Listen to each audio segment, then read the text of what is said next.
The Japanese military's fondness for bold strokes had been evident from the earliest days of the war. The sudden strike on Pearl Harbor, the sprawling offensive into the Malay Peninsula, the lightning thrust into the Philippines, and the smaller but no less swift raids on Wake Island, Guam, Hong Kong, and northern Borneo. Allied commanders believed the Japanese could not tackle more than one objective at a time. The sudden spasm of advances of December 1941, in which Japan struck with overwhelming force in 8 directions at once, refuted that fallacy.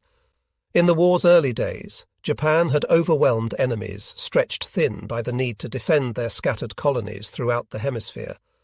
But as the war continued, the geographical breadth of its conquests saddled Japan in turn with the necessity of piecemeal defense. America rallied, the home front's spirits boosted by the gallant if doomed defense of Wake Island, and by Jimmy Doolittle's raid on Tokyo. As heavier blows landed, the Battle of the Coral Sea, the triumph at Midway, the landings on Guadalcanal, and the leapfrogging campaign through the Solomons and up the northern coast of New Guinea, Japan's overstretched domain was in turn overrun by the resurgent Americans. The hard charge of United States Marines up the bloody path of Tarawa, the Marshalls, and the Marianas Islands had put American forces, by the middle of 1944, in position to sever the vital artery connecting the Japanese home islands to their resource-rich domain in East Asia. The Philippines were that pressure point. Their seizure by the Americans would push the entire Japanese empire toward collapse. The strength America wielded in its counter-offensive was the nightmare prophecy foretold by Admiral Isoroku Yamamoto and other far-sighted Japanese commanders who had long dreaded war with an industrial giant. As 2 great American fleets closed in on the Philippines in October, with General Douglas MacArthur's troops spearheading the ground assault on the Philippine island of Leyte, Japan activated its own last-ditch plan to forestall the inevitable defeat. It was unfolding now. Admiral Kurita was its linchpin, the show plan's audacity, orchestrating the movements of 4 fleets spread across thousands of miles of ocean and the land-based aircraft necessary to protect them, was both its genius and its potentially disastrous weakness. Admiral Jisaburo Ozawa, leading the remnants of Japan's once glorious naval air arm, would steam south from Japan with his aircraft carriers and try to lure the American fast carrier groups north, away from Leyte. With the United States flat-tops busy pursuing the decoy, 2 Japanese battleship groups would close on Leyte from the north and south and deal MacArthur a surprise, killing blow. Admiral Kurita had departed Brunei on October 22 with his powerful centre force, led by the Yamato and the Musashi, the 2 largest warships afloat, aiming to slip across the South China Sea, pass through San Bernardino Strait above Samar Island, and close on the Leyte beachhead from the north. Meanwhile, the southern force, led by Vice Admiral Shoji Nishimura and supported by Vice Admiral Kiyohide Shima, would cross the Sulu Sea and approach Leyte from the south through Surigao Strait. On the morning of October 25, after their 1,000-mile journeys through perilous waters, Kurita's and Nishimura's battleship groups would rendezvous at 9 a.m. off Leyte Island's eastern shore, encircling the islands like hands around a throat. Then they would turn their massive guns on MacArthur's invasion force. Japan would at last win the decisive battle that had eluded it in the 28 months since the debacle at Midway. Kurita's grandfather had been a great scholar of early Meiji literature. His father, too, had been a distinguished man of learning, author of a magisterial history of his native land. In the morning, Takeo Kurita, who preferred action to words, would make his own contribution. Off Samar, gathered around the radio set in the Combat Information Center of the destroyer escort USS Samuel B. Roberts, they listened as 100 miles to their south, their heavier counterparts in the 7th Fleet encountered the first signs that the Japanese defense of the Philippines was underway. There was no telling precisely what their countrymen faced. It was something big, that much was for sure. And yet, until the scale of the far-off battle became too apparent to ignore, they would pretend it was just another midwatch. By the routine indications it was. They watched the radar scopes, and the scopes watched back, bathing the darkened compartment in cathode green fluorescence, but revealing no enemy nearby. The Southwest Pacific slept, but something was on the radio. and it put the lie to the silent night. The tactical circuit they were using to eavesdrop on was meant for sending and receiving short-range messages from ship to ship. Officers used it to trade scuttlebutt with other vessels about what their radar was showing, about their course changes, about the targets they were tracking. By day, the high-frequency talk-between-ships signal reached only to the line of sight. But tonight, the Earth's atmosphere was working its magic, and the talk-between-ships broadcasts from faraway ships were propagating wildly, bouncing over the horizon to the small warships' vigilant antennae. They had come from small places to accomplish big things, as the American liberation of the Philippines unfolded. The Greenhorn enlistees, who made up the majority of the Samuel B. Roberts's 224-man complement, could scarcely have guessed at the scope of the drama to come.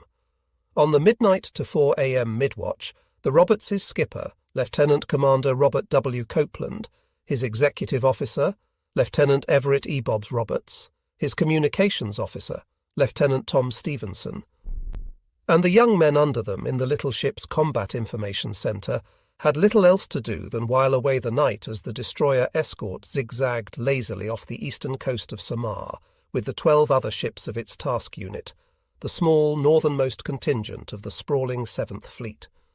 When morning warmed the eastern horizon, the daily routine would begin anew.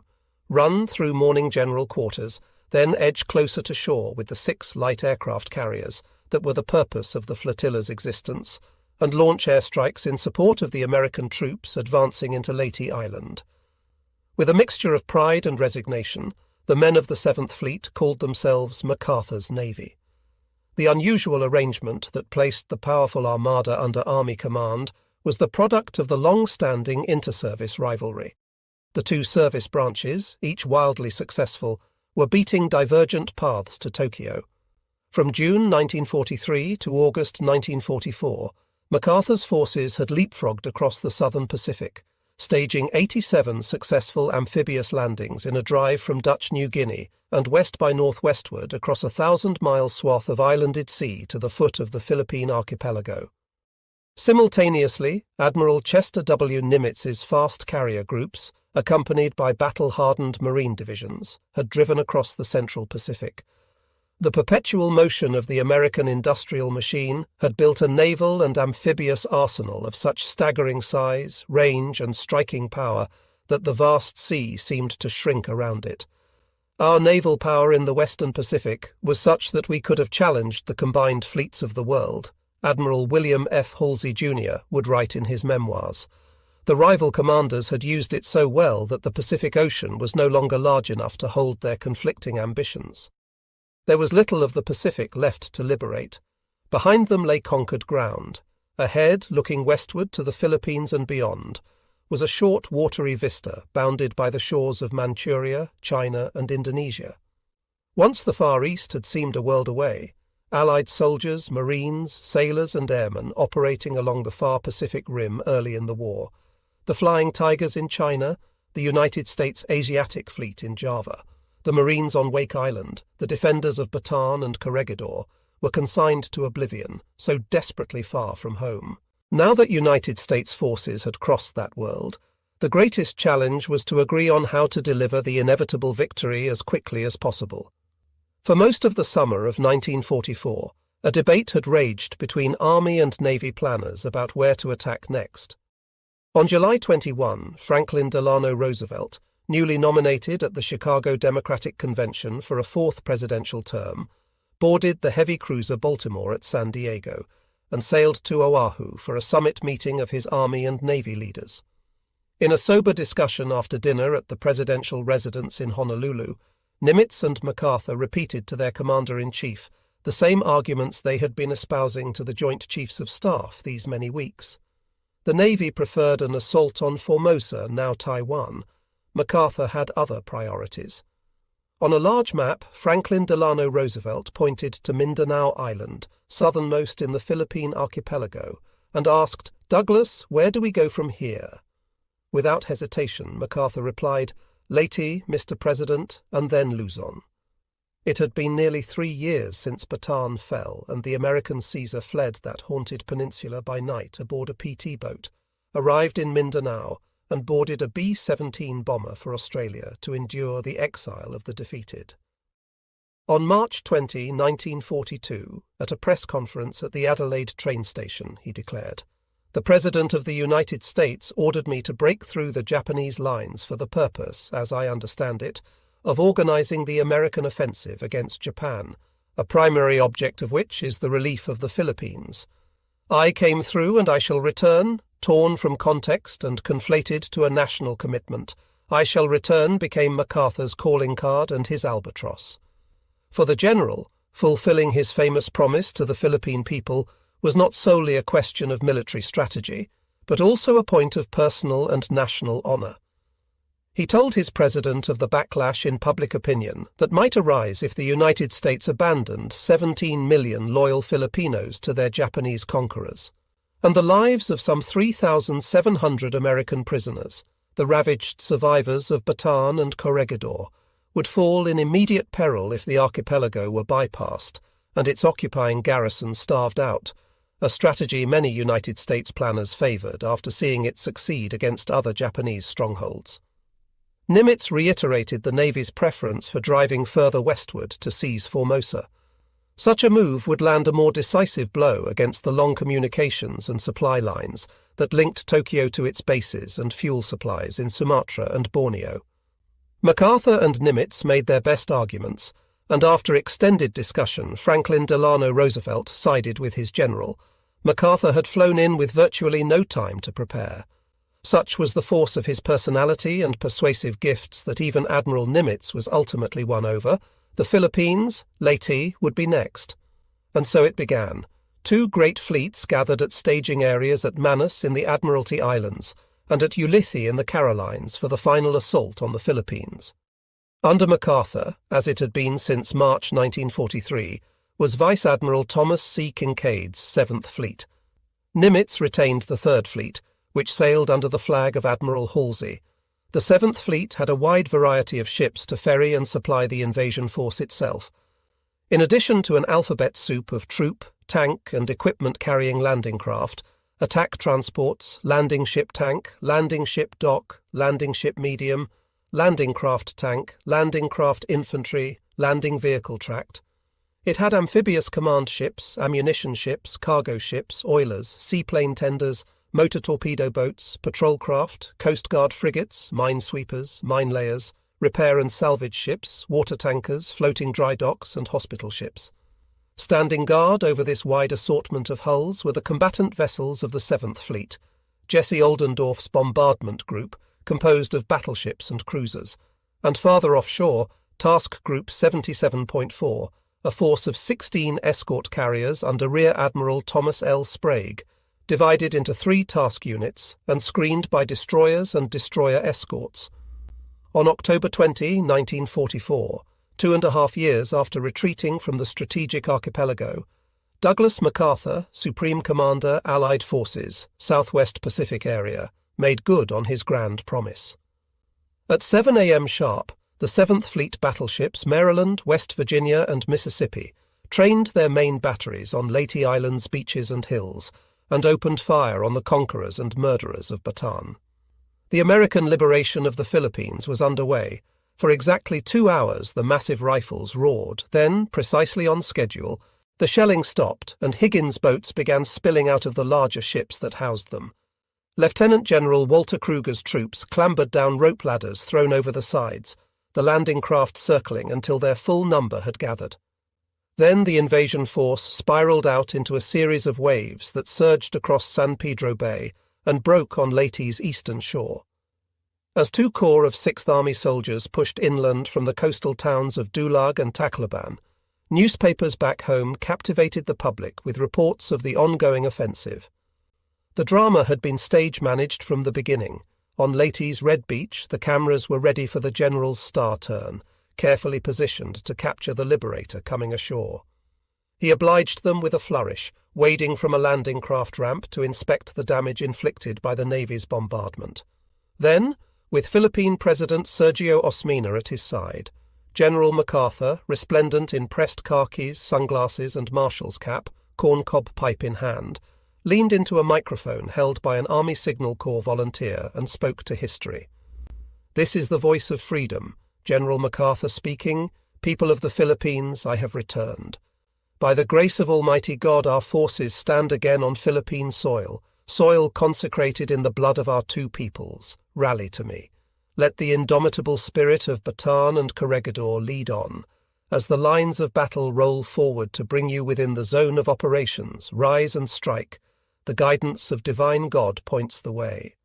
Follow in his name to the holy grail of righteous victory. If anyone aboard the Samuel B. Roberts fancied that his ship would be spearheading something so grand as a God-inspired drive to righteous victory, he was probably wise to keep it to himself. The destroyer escort was but a tiny cog in this unimaginably large and capable engine of war, its men smaller still, though collectively they were the long arm and clenched fist of an enraged democracy at war.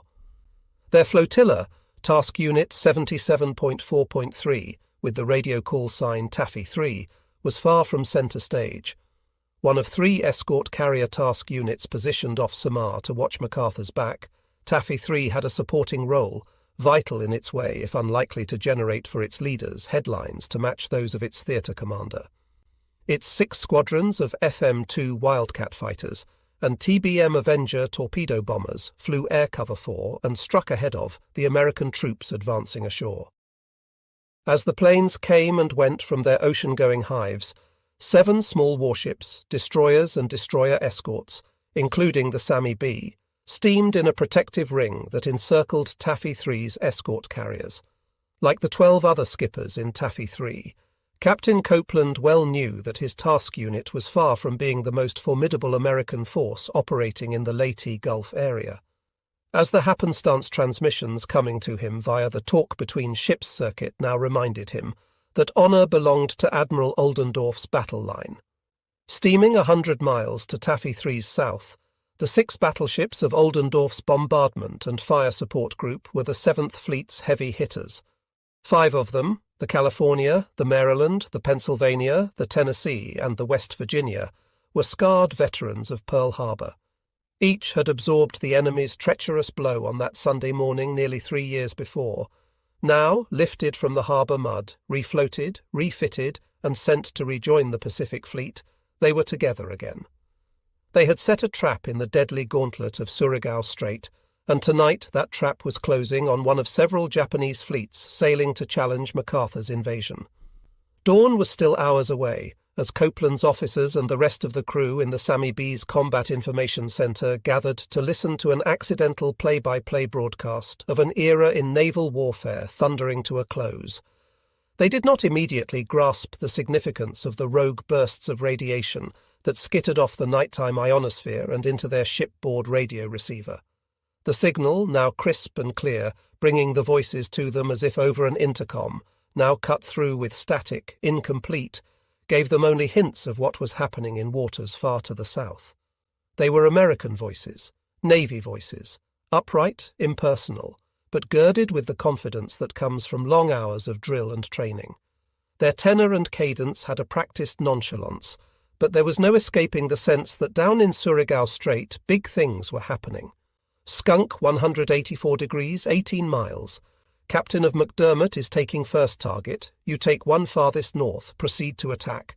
Follow down west shoreline, follow other groups in, then retire to north, make smoke. On most nights, Bob Copeland and the others in the Combat Information Center gladly hit the sack when the midwatch ended at 4 a.m. But tonight, the escalating drama of the events in Surigao Strait had moved them past the point of needing or wanting sleep. They were camped out for the long haul, sleep could wait.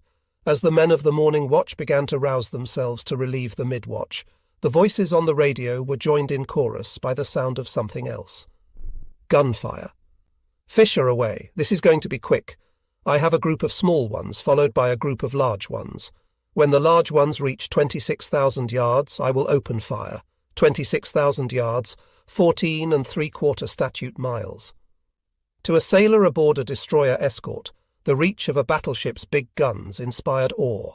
When they fired, sending their armour-piercing bullet trains shrieking out over the horizon, shooting out of a thunderhead of cordite smoke, the shock wave flattened the seas around them. The full sonic experience of the shelling could not be appreciated over the radio. Indeed, it could seldom be fully appreciated by anyone other than its target.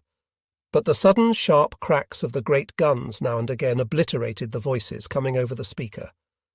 The sound and the fury stirred the men's imagination and their curiosity. If they switched off the talk between ships radio, it would all have gone away. The echoes of the American battle line loosing hell to their south would have vanished, leaving them contemplating their blank radar scopes. Since its defeat in the Marianas Islands in June, the Japanese Navy had stayed out of sight, gathering its strength for a final showdown. Now it was increasingly apparent that MacArthur's move against the Philippines had at last stirred it to action. In the radio shack next to the Combat Information Center, the Roberts Communications Department, Tom Stevenson's group, had been picking up an unusual amount of radio traffic. It was all in code, its meaning mysterious until the inscrutable 5-character sequences could be transcribed and decrypted. The only unfiltered real-time information they got came via the talk between ships radio. They sat around the plotting table, studying charts, building a visual picture from the clues coming over the talk between ships frequency. As the fragmentary broadcasts began to resolve into a notion of what was happening in the narrow straits south of Leyte Gulf, no level of drill or training could quite suppress their jubilation. They felt no concern for their own safety, the flanks of Taffy 3 and of their sibling task units. Taffy 1 and Taffy 2 were guarded by the 7th and 3rd Fleets, the greatest gathering of naval strength the world had yet seen. Let the Imperial Japanese Navy come to challenge the invasion. The contest had begun, and the men aboard the Samuel B. Roberts had it right there on the radio. Outside, from his watch station in the starboard 20mm gun tub just forward of the bridge, Seaman Second Class George Bray, an enlistee from Montgomery, Alabama, saw quick flashes of light illuminating the southern horizon and figured them for a storm. Most of the enlisted had no particular love for the ocean, and the rainy season in the southwestern Pacific seemed to do its level best to keep things that way. A few days before, en route to their station off the island of Samar, the Roberts and her consorts had been swallowed by an unexpected typhoon. The ship had rolled so sharply, to 59 degrees on the inclinometer, that at terrifying intervals it was easier to walk on bulkheads than stand on deck. The rolling lasted for 3 full days. Most of the crew who had not been to sea before lay in their bunks, paralysed by nausea. But the pitching hull permitted that luxury only to the resourceful. After a few hard falls out of the sack to the deck, a bluejacket learned to sleep or suffer, with a leg hooked around the chain that suspended his bunk from the ceiling. As ever, sailors learned to get by. In the mess, they could press a slice of wet bread under their supper tray to keep their meal on the table, when nausea permitted them to stomach a meal, that is. Some retched so badly they thought they might die, when fan-dubbing enlistees from Plains states felt the ship heel over to starboard, 35, 45 degrees, then make the long creaking roll back to port. It was natural for them to fear the ship would sink. After suffering through a days-long spell of the cork-in-a-washtub gyrations, it was just as natural to worry that the ship might remain afloat. When the 3-day ordeal was over, the feeling that the poor troops ashore were getting a raw deal had abated, if not entirely disappeared. With memories of the typhoon fresh in his mind, Bray turned and shouted up to the wing of the bridge, where Bob Copeland had come for a breath of fresh air and a look at the action on the horizon. "Hey, Captain, look at that storm that not a storm, son," Copeland said. "It's a battle. We've got it on the radio in here, a battle." George Bray hadn't been a shellback long enough to weigh knowledgeably the risks of possible combat against the perils of another hungry typhoon. For now, the Alabaman was glad simply to have something to look at, because 9 nights out of 10, the lone benefit of the midwatch was relief from the stale heat of the poorly ventilated sleeping quarters below decks. Navy men went to great lengths to find breathable air in the torrid latitudes of the South Pacific. You slept on deck if you could, under a blower or an air duct failing that. When no officer was looking, radioman 3rd Class Dick Rode would stretch his standard-issue hammock from the bridge wing to a superstructure sponson and sack out, dangling from the starboard side of the ship. Whenever the ship went over to starboard, his makeshift Airy, with Rode in it, would swing out over the open ocean. If it rained, the cool, fresh water rolling off the roof of the pilot house would cascade down over him. He wouldn't have had it any other way. If fresh air was the reward of the midnight deck watch, boredom was its potentially steep price. Snoozing on duty was a sure route to captain's mast, a disciplinary proceeding where an enlisted man who was found guilty as charged could get busted down a rating or win himself 8 hours of extra duty, possibly in that hell on earth known as the engine room. Though life in the wartime Navy was full of potentially catastrophic risk, mostly it was isolated and monotonous, broken only by the regimented pleasures of watching movies and opening mail from home. As the ship made its way, steaming, always steaming, yet never seeming to arrive at an actual destination, Bray and the 3 others in his gun mount took turns standing and sitting in pairs. While 2 of the men sat down and shot the breeze, the other 2 would stand, one with binoculars, the other donning headphones with a ready link to the officer of the deck on the bridge.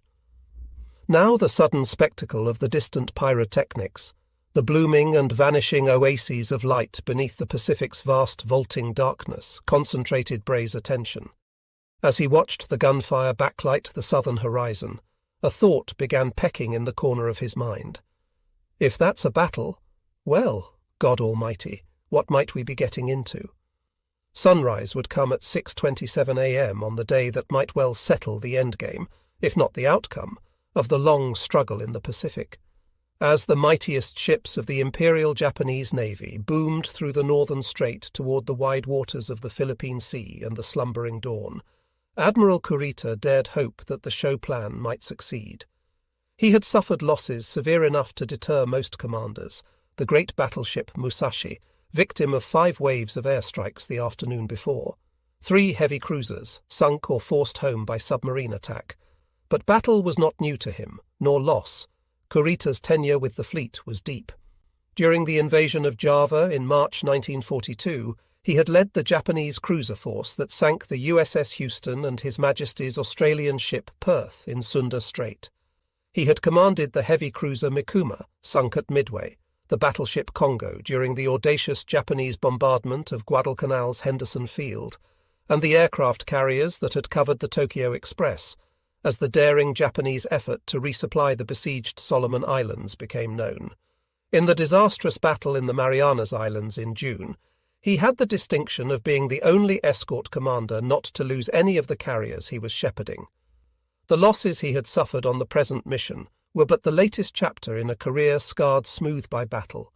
According to an American historian, Kurita had been bombed and torpedoed more often than almost any other Japanese admiral. So much lay behind him. What lay ahead? Though the night was yet clear as he exited San Bernardino Strait after midnight on October 25, events were moving through the thickest of fogs. Of his countrymen, Admiral Ozawa and his decoy force, Nishimura in the south, he had had no word. Poor radio communications meant that he would not learn of their success or failure until it was far too late for the news to matter. There was no telling what would greet Takeo Kurita in the rain squalls to the east, beyond Samar Island. At the moment, American eyes were looking elsewhere. Soon the whole world would be watching, for now all that was watching him were the sharks. On January 20, 1944, 3 months prior to the commissioning ceremony that would make it a United States Navy warship, the welded hull of D-413, its prow, festively draped in red, white and blue bunting, slid off the ways at the Brown Shipbuilding Company and entered the Houston Ship Channel with a roaring sidelong splash. At the launching ceremony, administered by the employees of Brown's pipe department, a prayer was said to be in the hearts of all who watched. May she be a sound ship, capable of rising to the heights when her supreme moment comes. The hull that would become the USS Samuel B. Roberts had been laid down alongside the hull that would become her sister ship, the Walter C. 1, on December 6, 1943. 2 weeks later, the twins were moved from their initial production stations, and work began on the Lorray Wilson and Lawrence C. Taylor. From July 1942 to March 1944, the shipwrights, marine electricians, pipe fitters, machinists and welders at Brown Ship would turn out 61 destroyer escorts, one pair following the next with punch clock efficiency. As the shipyard workers continued making the Roberts ready for sea, installing gun mounts, laying ducts and wiring, and testing the ship's many internal systems. A group of newly minted seamen left the Naval Training Center at Norfolk, Virginia, and boarded a train to Houston to fill out the ship's complement of seamen and rated petty officers. The weathered World War I-era passenger train took 5 days to make the trip. The recruits' place in the world was reflected not only in the 19th century decor of their accommodations. A pot-bellied stove warmed one end of the car. Gas lamps lit their card games, but in the unceremonious manner by which their train got shunted aside whenever a line of boxcars had to get through. During wartime, and decades before America would develop a culture of personal convenience, there was no denying that cargo could be as important as men. Once, interminably delayed while a long freight train squealed by ahead of them, the enlistees, accompanied by the 2 youngest ensigns assigned to the Samuel B. Roberts, John Leclerc and Dudley Moylan, piled out of their passenger car and passed the time riding cows bareback in a pasture. Another time, stuck in a mountain rail yard with nowhere to go, they got off the train, took over a rural diner and helped cook their own dinner. 3 rail cars full of young sailors and no drill field exercises to burden their days. It was a memory that would grow dearer with time, and it bonded them as only the great adventures of youth can. What the kids had gone through in basic training was meant to adjust their perspective on their relative individual worth in this new world. For teenagers entering military service during wartime, the shock of boot camp was bracing, equalizing. It leveled the little hills and valleys of socio-economic differences, broke down egos, and made new recruits glad to end up wherever the Navy Department's Bureau of Personnel might send them. When Dick Rode, son of a New York City ship chandler who went broke in the Depression, arrived at boot camp in Newport, Rhode Island, he first encountered the well-calibrated cruelty that would ensure his smooth entry into the wartime fleet. Sharply dressed in his neatly pressed uniform, the boot camp company commander, as World War I-era Navy drill instructors were known, lined his men up at first muster and addressed them gently. "I know what it's like for you guys. A couple days ago you were home with your mothers and fathers. Now all of a sudden here you are, you're up in this strange part of the country. You've been rooted out of your homes, you're homesick, you've got your hair all shaved off, and you got those shots. I just want to tell you that for the next 6 weeks I'm going to be your mother and your father. I'm going to make sure things go just as nicely for you as possible. That's the reason I'm here. If there's any way I can accomplish these things, I'm going to do it. I want you to know that, well, this I can handle," Rode thought. Maybe it wasn't so bad that the Marines had turned him away, the big sergeant behind the desk saying something alluringly dismissive like, "Go home and grow up and then come back and we'll talk to you." Rhoda didn't go home. He went around the corner to the Navy recruiter, who had ready good use for an eager 17-year-old. Let the Marines slog through mud. Dick Rode from Staten Island was going to sea. "Now I'm going to call the roll," the company commander said. "I don't know how to pronounce some of your names, so if I make a mistake, please correct me." He got down to Rode on the list and called out, "Rode! Sir, that's Rode," his young charge offered, emphasizing the long. The company commander walked up to the freshly cropped boot, and it was then that Rhoda discovered the true nature of the instructor he had dared to admire. "No, that's Shithead," he roared. "Your name from now on is Shithead." Thus began a 6-week program of drill field marching, obstacle course running, weapon maintenance, latrine cleaning, and more. Each morning when Rhode's name came up at muster, the company commander called out Shithead when Rhode's mother heard about the treatment her son was getting at the hands of the United States Navy. She vowed to blow the lid off the scandal through the good offices of Mr. Walter Winchell and his little newspaper column. Her son put an end to that plan. Perhaps mothers were poorly equipped to appreciate the educational value of scrubbing a concrete courtyard with a medium-bristled toothbrush. Dick Rode survived boot camp. He became a sailor. Rode had skills the Navy prized. As a one-time page to a Wall Street investment banker, he was a proficient typist. That, combined with the rudimentary Morse code he had learned in radio club at Staten Island's Curtis High School, set him up to strike for a radioman's rating. With new ships launching daily from shipyards all around the country, bodies were needed, and minds too. There was a shortage of trained radiomen to man the sets. In March 1944, Dick Rode went to the United States Naval Training School in Boston, where radiomen were made. The genius of the Navy's personnel system was that it sorted young men by their talents, trained them for specialized duty, and funneled them to places where their knowledge would benefit the nation most. A recruit with promise in a particular technical area could go to a service school to study a specialty. Someone with a keen ear for pitch recognition would be encouraged to attend sound school in Key West, Florida, where he learned to operate sonar equipment. An enlistee with an engineering background might be a candidate for radar school at MIT in Cambridge. Most recruits went straight to sea, where they got about the sweaty business of scraping paint, loading supplies, maintaining equipment, and doing anything else the petty officers said needed doing. Seamen who discovered their callings aboard ship could affiliate themselves with a particular department and strike for a rating in that area. A sailor with the designation Seaman First Class, Radio Man Striker, would be the gopher of the radio department. As long as he didn't slip too often with the coffee pot, he would in time get promoted to Radio Man Third Class, a petty officer rating that signified his expertise in the chosen field.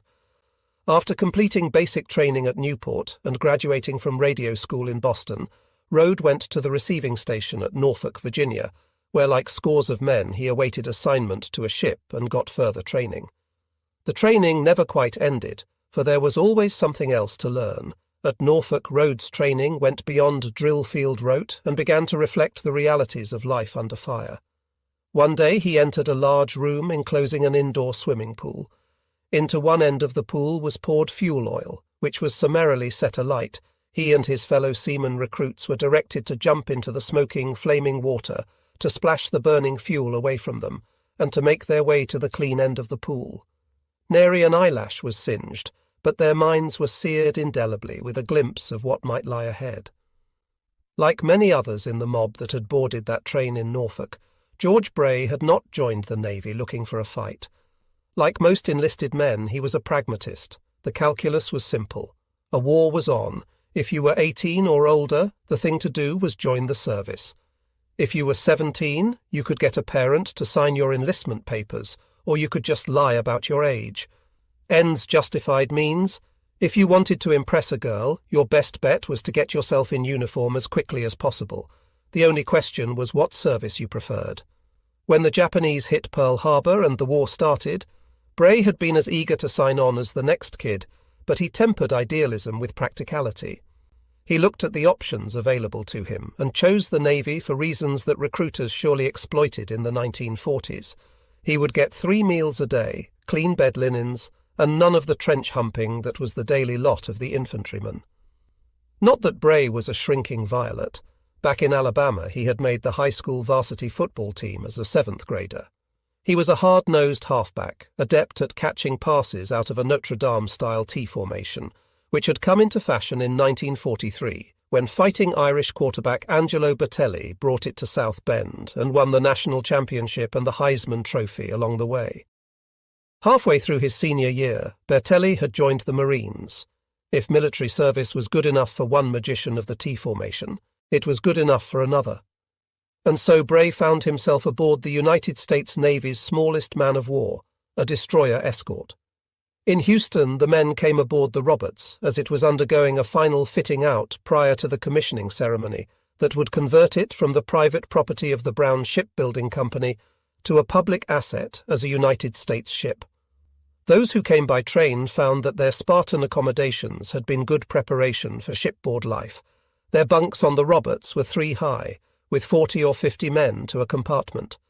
There was little venting, let alone air conditioning, but comfort is an afterthought for a teenager on the cusp of adventure. Dick Rode swooned at the thought of what was in store for him in the Pacific. There was always something new, always something exciting, he said. We weren't homesick at all. It was just, wow, what's going to happen next? What happened next would be up to Bob Copeland, and it was his world. The enlisted men just lived in it. The commander of 3 previous ships, Captain Copeland, a naval reservist from Tacoma who had left behind a budding legal career to assume his 4th command, arrived in Houston on March 4, 1944, and instantly liked what he saw in the Roberts. Holed up at the Rice Hotel while the ship neared completion, He and his officers spent each day at the shipyard, watching the nondescript slab of metal become a warship.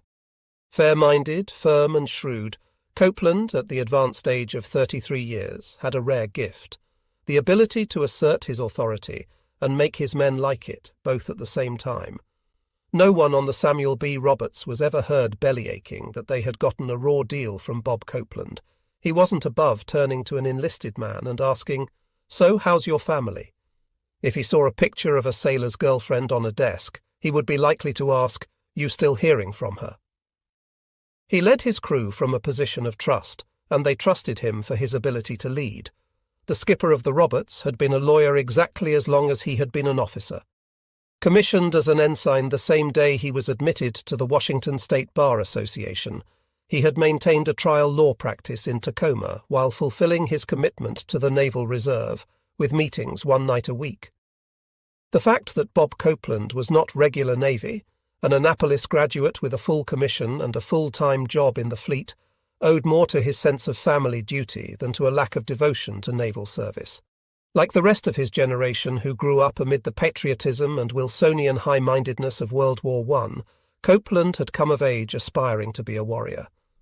8 years old when the Great War ended, he had spent his childhood infused with enthusiasm for playtime war, prancing around in doughboy get-up, tin hat cocked over his forehead, stockings pulled up over his calves, wooden rifle at the ready. In his teenage years, when his peers had moved on to playing sports, Bob Copeland was up in his room running his own private navy.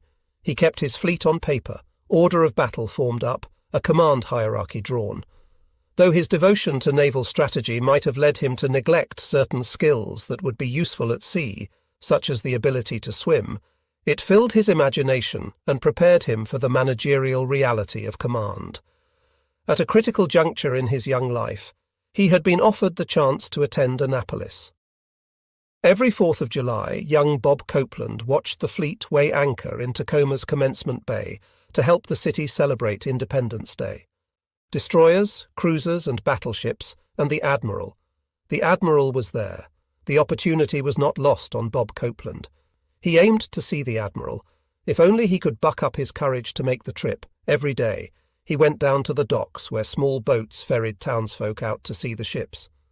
But each day Copeland's nerve failed him, and finally, on the last day the fleet was to be there in July 1927, he mustered the will to amble aboard the small harbour ferry and go see the Admiral. Tucked in his pocket was a letter of introduction from the mayor of Tacoma. He approached the flagship, climbed aboard and handed the envelope to the officer of the deck. The letter was passed to the executive officer, then to the Admiral himself. Before Copeland could grasp what was happening, an invitation was extended to him. He would see the Admiral in his flag quarters. A kid who commanded a world-beating fleet on paper was permitted to sit down and talk to a man who earned his living doing the real thing. They talked for hours. Copeland's knowledge of naval history, his appreciation for fleet organization and command, won him an unexpected prize. The Admiral told him he should go to Annapolis. Better than that, the Admiral wrote a letter to Copeland's congressional representative, who wrote a letter to the commandant of Annapolis. An appointment to the Naval Academy was there for the taking, but his mother, who had an extreme, unreasoning fear of water, could not abide the idea of her only child going to sea. So the family doctor was summoned. He mustered his most ominous tone of voice and said to the 17-year-old something like this: "Robert, your mother's health concerns me deeply. She might very well have a heart attack if you decide to enter the service. Please don't cause her this stress." Born to his parents 10 years into their marriage, Copeland knew that he was a long-wished-for and only child. He decided that he could not inflict such pain on his mother. Bob Copeland, the dutiful only son, declined his appointment to the breeding ground of admirals. He would settle for living in smaller worlds. In 1929, Copeland enlisted in the Naval Reserve, and 6 years later was commissioned as a Naval Reserve officer, coincident with his completion of law school. Having fulfilled his commitment to the service, he returned to civilian life in 1935 to practice law in Tacoma until 1940. Ordered back to active duty during the Navy's pre-war expansion, he commanded 2 auxiliary ships and the destroyer escort USS Wyman before reporting to Houston as skipper of D-413. He liked the men he found there in Houston, standing on the bridge of the Protean warship, watching the workers of the day shift scramble down the gangway and into the safety of their civilian lives. Copeland noticed two officers looking up at him from the dock. His instinct told him he would come to know them well. He ambled down and asked them if they belonged to his ship. They did. One was Lieutenant William S. Burton, and the other was Lieutenant Lloyd Gurnett. In Burton Copeland found a kindred soul, for Burton had previously been a lawyer too. But the attorney from Cleveland had the edge on his captain in family prominence. Burton's father, Harold Burton, a World War I Army captain and the former mayor of Cleveland, was a member of the United States Senate. He would become, after the war, a justice of the United States Supreme Court. Copeland was relieved to find that Burton did not let it go to his head. He stood on his own and successfully lived down his family fame. Bill, by his own abilities and his own personality, won his way completely with both the officers and the enlisted men. Lieutenant Gurnett was a Mustang, a sailor who had climbed the enlisted ratings, in Gurnett's case, to chief quartermaster, and finally achieved a commission at sea. Lloyd knew his navy, knew his job, and didn't know when to quit working. No man on board worked harder or loved the ship more than he, Copeland would write. Because Gurnett's dedication was so readily apparent, Copeland gave him the post of first lieutenant, making him responsible for the construction department, which handled damage control, shipkeeping, messing, berthing, and repairs. The officers were joined by their so-called nucleus crew, 30 odd chief and first-class petty officers who had the experience to whip a green crew into shape, as well as other key officers, including Tom Stevenson, the communications department boss, and Bob Roberts, the ship's executive officer. The Samuel B. Roberts was christened in posthumous honor of a 21-year-old naval reservist from Portland, Oregon, Samuel Booker Roberts, Jr., killed on Guadalcanal. When, at the height of fighting on September 28, 1942, he took the landing craft he commanded and motored in to draw fire away from ships trying to rescue Marines trapped in a Japanese crossfire. When the Secretary of the Navy informed Roberts' bereaved mother that D-413 would be named in her late son's honor, she planned to come down from St. Louis to attend the ceremony. Her husband was an engineer working for Mississippi River flood control, but even he couldn't stop the great river from rampaging as the big day, April 28, 1944, approached. Floodwater washed out the southbound rail lines, and travel became impossible. The wife of the flood controller had no choice but to yield to high water. She wrote Bob Copeland with her regrets and enclosed a photo of Coxswain Roberts, which the captain placed in the wardroom. She also made a request. Would he find a place on his crew roster for Jack Roberts, her youngest son, who was finishing basic training at Great Lakes Naval Training Station? The younger Roberts badly wanted the assignment from Galveston. Copeland wrote to the Navy Department with a request to bring Jack Roberts aboard. Commissioning is a signature moment in the life of a warship. An authority on naval history has observed, if launching may be likened to birth and christening the endowment of individuality, then, at commissioning, the ship is at the threshold of a productive and rewarding maturity. It constitutes its formal transfer to the care of its commanding officer. Its officers and crew assemble on the quarterdeck as the fleet's district commandant or his representative reads the directive that assigns the vessel to the fleet. The Navy band plays the national anthem, the ensign is hoisted, and the commissioning pennant is broken out. The new commanding officer reads his orders and assumes command, and the first watch is set. A productive and rewarding maturity, close though it was for Samuel B. Roberts, lay far in the future for Bob Copeland's two small children. His wife of 4.5 years, Harriet, had been there when all three of his previous ships had been commissioned, from his first command aboard the coal-burning tug, the Pawtucket, to his most recent tour aboard an older destroyer escort, the Wyman. He wanted her there in Houston for the commissioning of the Roberts, and he let her know it, cajoling her in letter after letter to make the long trip from Tacoma. But his efforts at persuasion could not overcome the imperatives of new motherhood. Though she wanted to be there for her husband, Harriet Copeland had an infant daughter and toddler son to care for. And so on the day Samuel B. Roberts became a Navy warship, Bob Copeland took command of her without the comfort of family. Copeland would continue to chide his wife for missing the commissioning. "I think I overdid it," he later acknowledged. He finally relented when Harriet wrote to him saying, "There's an old saying that one picture is worth 10,000 words, and the enclosed picture will perhaps explain why I wasn't there." Tucked inside the envelope was the front cover of the Saturday Evening Post. It depicted the inside of a firehouse, firemen clambering aboard an engine as it raced out of the station. Their mascot, a Dalmatian, was left sitting on a large red pillow, suckling a litter of puppies as the pumper zoomed off to battle the flames. As Copeland raced off to his own four-alarm fire in the Pacific, he could not be sure he would ever see Harriet and their children again. After the commissioning ceremony on April 28, the Roberts departed for Bermuda with a group of other destroyer escorts for an extended shakedown cruise to test and break in the ship's physical plant. But as an experienced commander like Bob Copeland well knew, the successful operation of a warship would depend as much on his ability to forge the character of the ship's crew as on the Texan's skill in forging the curve of the ship's keel. After shakedown was complete, the Roberts escorted a paddle steamer up the east coast to Norfolk, then continued northward to Boston for a final fitting out and inspection prior to going to war. In Boston, Seaman Second Class Jack Roberts reported for duty. The only people on the ship who knew his connection to the Mr. Samuel B. Roberts were the skipper and his executive officer, Lieutenant Bob Roberts. No one suspected a thing, for the surname Roberts didn't stand out. The ship already had two of them.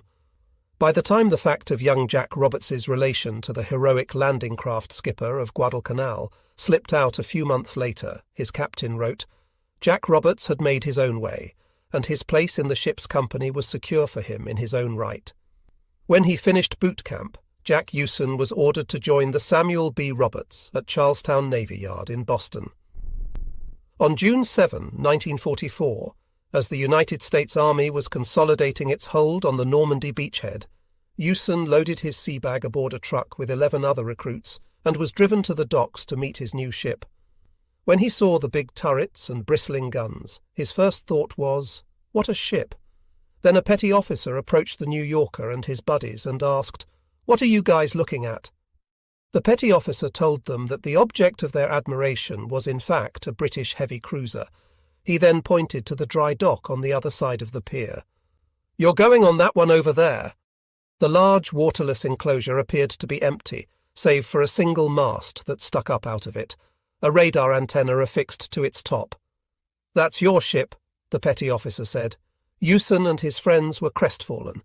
"We looked down the dock at the little ship, 306 feet long, and then looked at the big cruiser and said, 'Oh my God, how quickly disappointment turned to pride.'"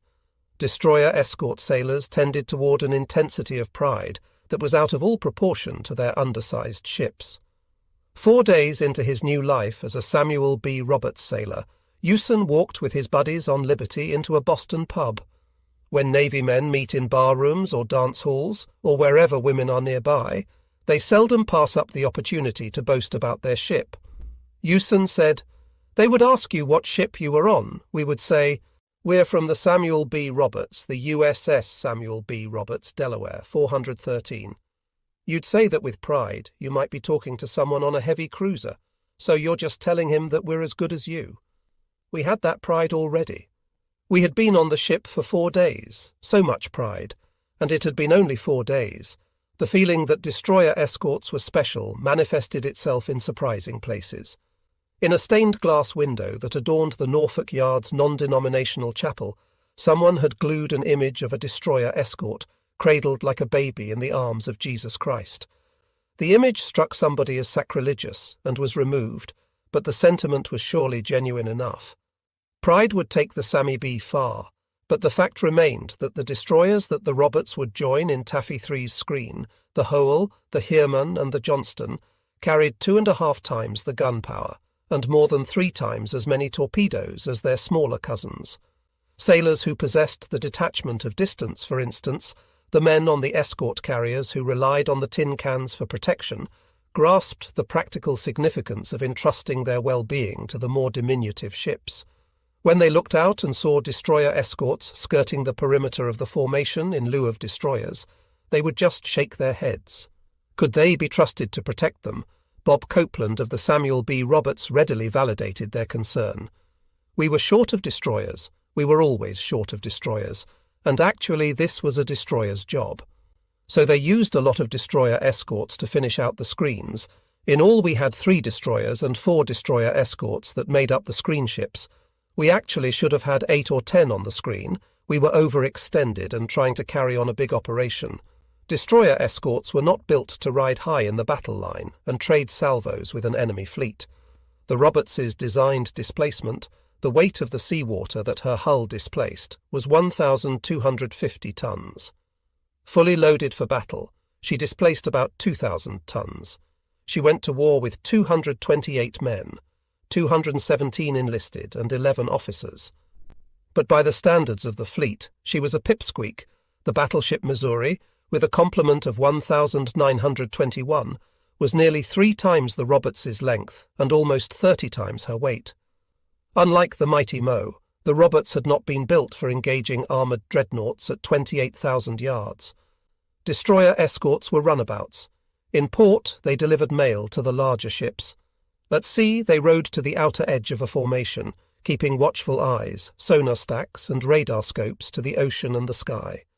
Whereas the big ship's bulk was their best insurance against heavy seas, destroyer escorts lived at nature's fickle mercy. As the seas went, so went the destroyer escorts.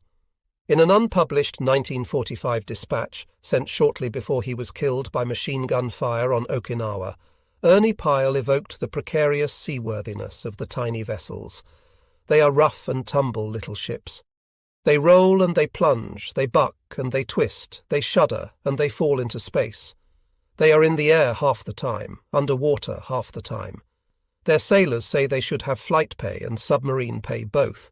The Roberts was rated for 24 knots, but could make nearly 30 when her 2 6,000-horsepower Westinghouse turbines were spinning under full steam pressure. Her armament was light. A Butler-class destroyer escort's main battery consisted of 2 single-barreled 5-inch or 38-caliber naval rifles, 1 fore and 1 aft. A triple torpedo mount amidships was her most powerful weapon against enemy surface ships. A well-located torpedo blast could cripple a large capital ship. But with a range of not more than 10,000 yards, the torpedo's effective use required that the ship maneuver to virtual point-blank range, and survive that approach despite her complete lack of armour or other self-protection beyond the whims of luck. Destroyer escorts were every bit the equal of destroyers in anti-submarine operations. They used the same sonar equipment, but destroyer escorts were more manoeuvrable, able to turn a circle less than half the diameter of what a destroyer circumscribed. Still, the pilots and crew on the escort carriers would have preferred to see full-fledged Fletcher-class destroyers riding shotgun on the task unit.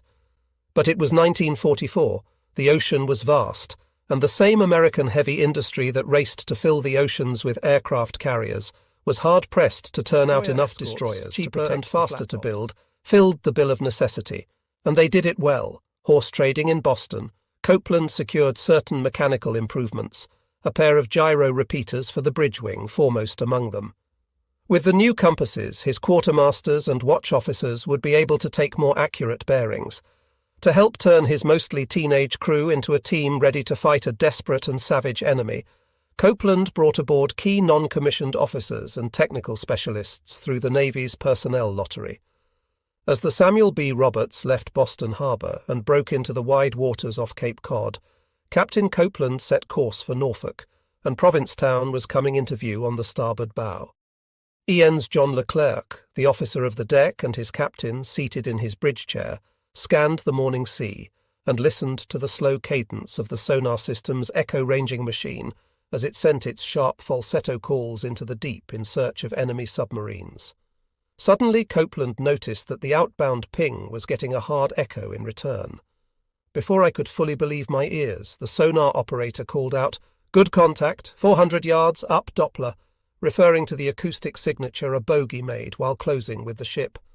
Copeland thought to himself, barely out of port, and a submarine is already stalking us. Recognizing the possibility of collision, Copeland leaped from his chair and grabbed the engine order telegraph to ring a stop bell. Before the skipper could send down the order, there came a deep, hollow-toned boom and a reverberating crash that shook the ship. It felt as if a torpedo had hit. Copeland rang a back-full order to the engine room, but the impact continued to grind along. A few seconds later, a second violent seaquake shook the ship.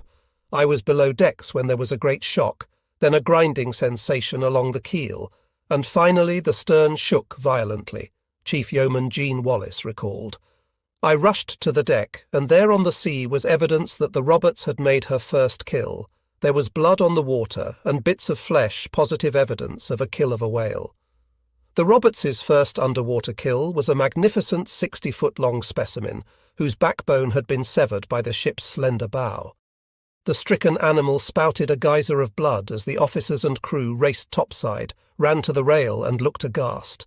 The whale's immense bulk rolled alongside the starboard side of the ship as a growing blood slick stained the water. The destroyer escort's churning starboard screw soared at the whale, cutting clean through its backbone again. The crew watched transfixed as the ruined beast surfaced behind the ship. No captain ever wants to report that he has run his ship aground, certainly no captain with hopes for a bigger command. But what other conclusion should be drawn from the dented bow, the bent keel and the broken screw? Captains customarily made up stories to cover for their negligence. It is legendary in the Navy, Bob Copeland later wrote, that unless she sticks fast, no ship admittedly runs aground, all groundings being laid to collisions with submerged logs and the like. But this was no phony sea story, and Copeland didn't want a stench of suspicion hanging around him or his ship. The exec, Lieutenant Bob Roberts, took a fix on the ship's position, documenting its location well clear of shallow waters where a grounding could take place. Meanwhile, Captain Copeland, ever the lawyer, ordered his crew to gather up the exonerating physical evidence. Several chunks of whale hide and flesh were recovered from the ship's hull and preserved in medicinal alcohol by Dr. Irwin, the division medical officer. Copeland continued on to Norfolk to have the broken propeller repaired in dry dock. No question ever arose as to the origins of Samuel B. Roberts's inaugural bruising. It was an incident that grew in comic magnitude as time went by, but just as surely could it be said that the Sammy B's voyage to the Philippine Sea had begun with a very poor omen. Such dramatics and the small vessel had yet to enter a combat zone. While their ship was convalescing in Norfolk, Lieutenant Roberts and Captain Copeland made final adjustments to the crew roster, weeding out a few ne'er-do-wells from the ship's complement of 219. Among the 217 keepers, Copeland could sense a coming together that boded well for the upcoming journey to the Pacific. The skipper gave his crew leave and instructed them to report back to the ship in time for its departure a few days later. Bud Comet, a 19-year-old seaman, took the opportunity to visit his family in their coal mining settlement on the Guyandotte River in northern West Virginia, where they lived in a home owned by the coal company. So long as Mr. Comet showed up reliably at the mine and obeyed his superiors and called his boss Mr., he would have a place to live and get the hours he needed to bring home a living wage to his family. Mostly he fed his family out of his vegetable garden after he gave the best produce to neighbours. My dad figured there were people there poorer than us. He gave the best stuff to them, and we got what was left. If he killed a hog, he gave most of the hog away, Comet said. When the visit was over and Bud was due to rejoin Samuel B. Roberts, he saw his father off to work, then left to catch the train to Norfolk. He found a seat aboard the train and looked up to see a familiar face sitting across from him. "I want to talk to you," his father said. Bud knew that the foreman at the coal mine didn't grant time off lightly. From the look in his father's eye, he could see that what his father was about to say was likely going to be important. Mr. Comet was concerned about his son's future. It was 1944. The world was at war. He told the teenager he was worried that he would get out to the front and be overwhelmed or afraid and wouldn't do his job. If he screwed up and went over the hill, and if the MPs had to track him down and haul him to the brig, he would bring upon his family the worst of sins, dishonour. If there was one thing he needed to avoid, his dad said, it was dishonouring his mother. He reminded his son of his own beginnings. Born in Italy, the senior Comet was raised under the worst of political systems. He had come to this country and managed to make a living and provide for his family. What this meant, he said, was that America was worth dying for. Death would be acceptable, so long as it was honourable. An honourable man dies once, he told Bud. A coward dies 1,000 times. Comet thought he had heard that line somewhere before, maybe from Shakespeare. His father didn't mention anything about the bard. Bud Comet was pretty sure his father had never read Shakespeare, he said. I think he got that out of his heart. But Bud Comet's heart was already spoken for. He had fallen hard in love. The object of his affection was Samuel B. Roberts. I had confidence in the ship. I had confidence in the people who I had met on the ship. I had confidence in the officers who I saw on that ship. Mr. Roberts, our executive officer, was Annapolis, very strict, strictly Navy. I felt that he would be stricter than anybody else. There was Stevenson and Moylan. I had a lot of respect for them. Comet grew to like Dudley Moylan, the ship's junior officer, with an English degree from Duke and a 90-day wonder commission from Notre Dame's officer candidate program, was prone to spontaneous kindness. On late watches, once in a while, Ensign Moylan would bring by a pot of coffee and some cups, toss them around, fill them, and sit down in the gun tub with the men and visit and just talk, one man to the next. Junior officers could be that way. John Leclerc was like that too. There was an unshakable goodness to him, with his blonde hair and easy, boyish smile. He had a natural empathy for even the greenest sailor. Leclerc and Moylan were the only officers with the group that made the 5-day train journey from Norfolk to Houston.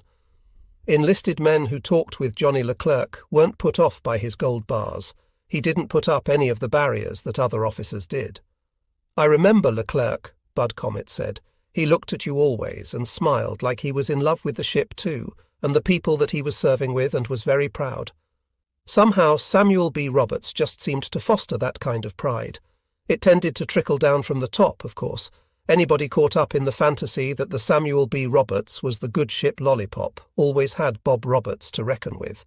He could be arch and domineering, but in that sense his personality meshed well with the job description for an executive officer.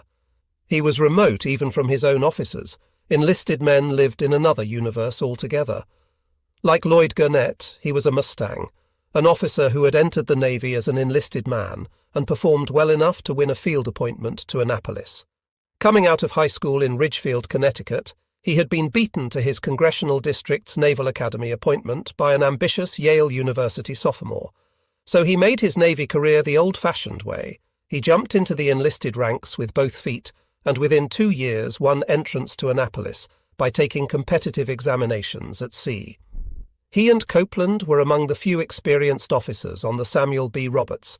Most of the others were so-called 90-day wonders. There was no small amount of sarcasm behind the title, for veteran petty officers seldom acquiesced to the authority of the young men who swaggered aboard as newly minted ensigns in the Naval Reserve. In theory, a 90-day wonder was superior even to the senior-most chief, but if a young officer planned to have a long and thriving career in the naval service, he was wise to defer to his chief's experience. At the top of the chain of command of enlisted men, the warrants, the chiefs, and the first-class petty officers were the ones who had the experience to get things done at sea, from tying lines to launching boats to bringing on stores to organising work parties. On the Roberts, Red Harrington, the first-class boatswain's mate, was the catalyst for most of what the deck force accomplished. The radio department relied on the leadership of Tullio Serafini, a grizzled but popular chief whose naval service dated back to World War I. Chiefs did not wear golden-barred epaulets or cap brims laden with braided scrambled eggs. They did not dine with fine silver in the officer's ward. But they were capable men who had spent their best years at sea, by virtue of seniority, a 40- or 50-year-old warrant officer, whose half-inch gold stripe gave him the actual privileges of an ensign, earned more money than many an admiral. In his 2 years as an enlisted man, Bob Roberts had painted enough bulkheads and tugged enough lines to acquire a certain saltiness to his personality.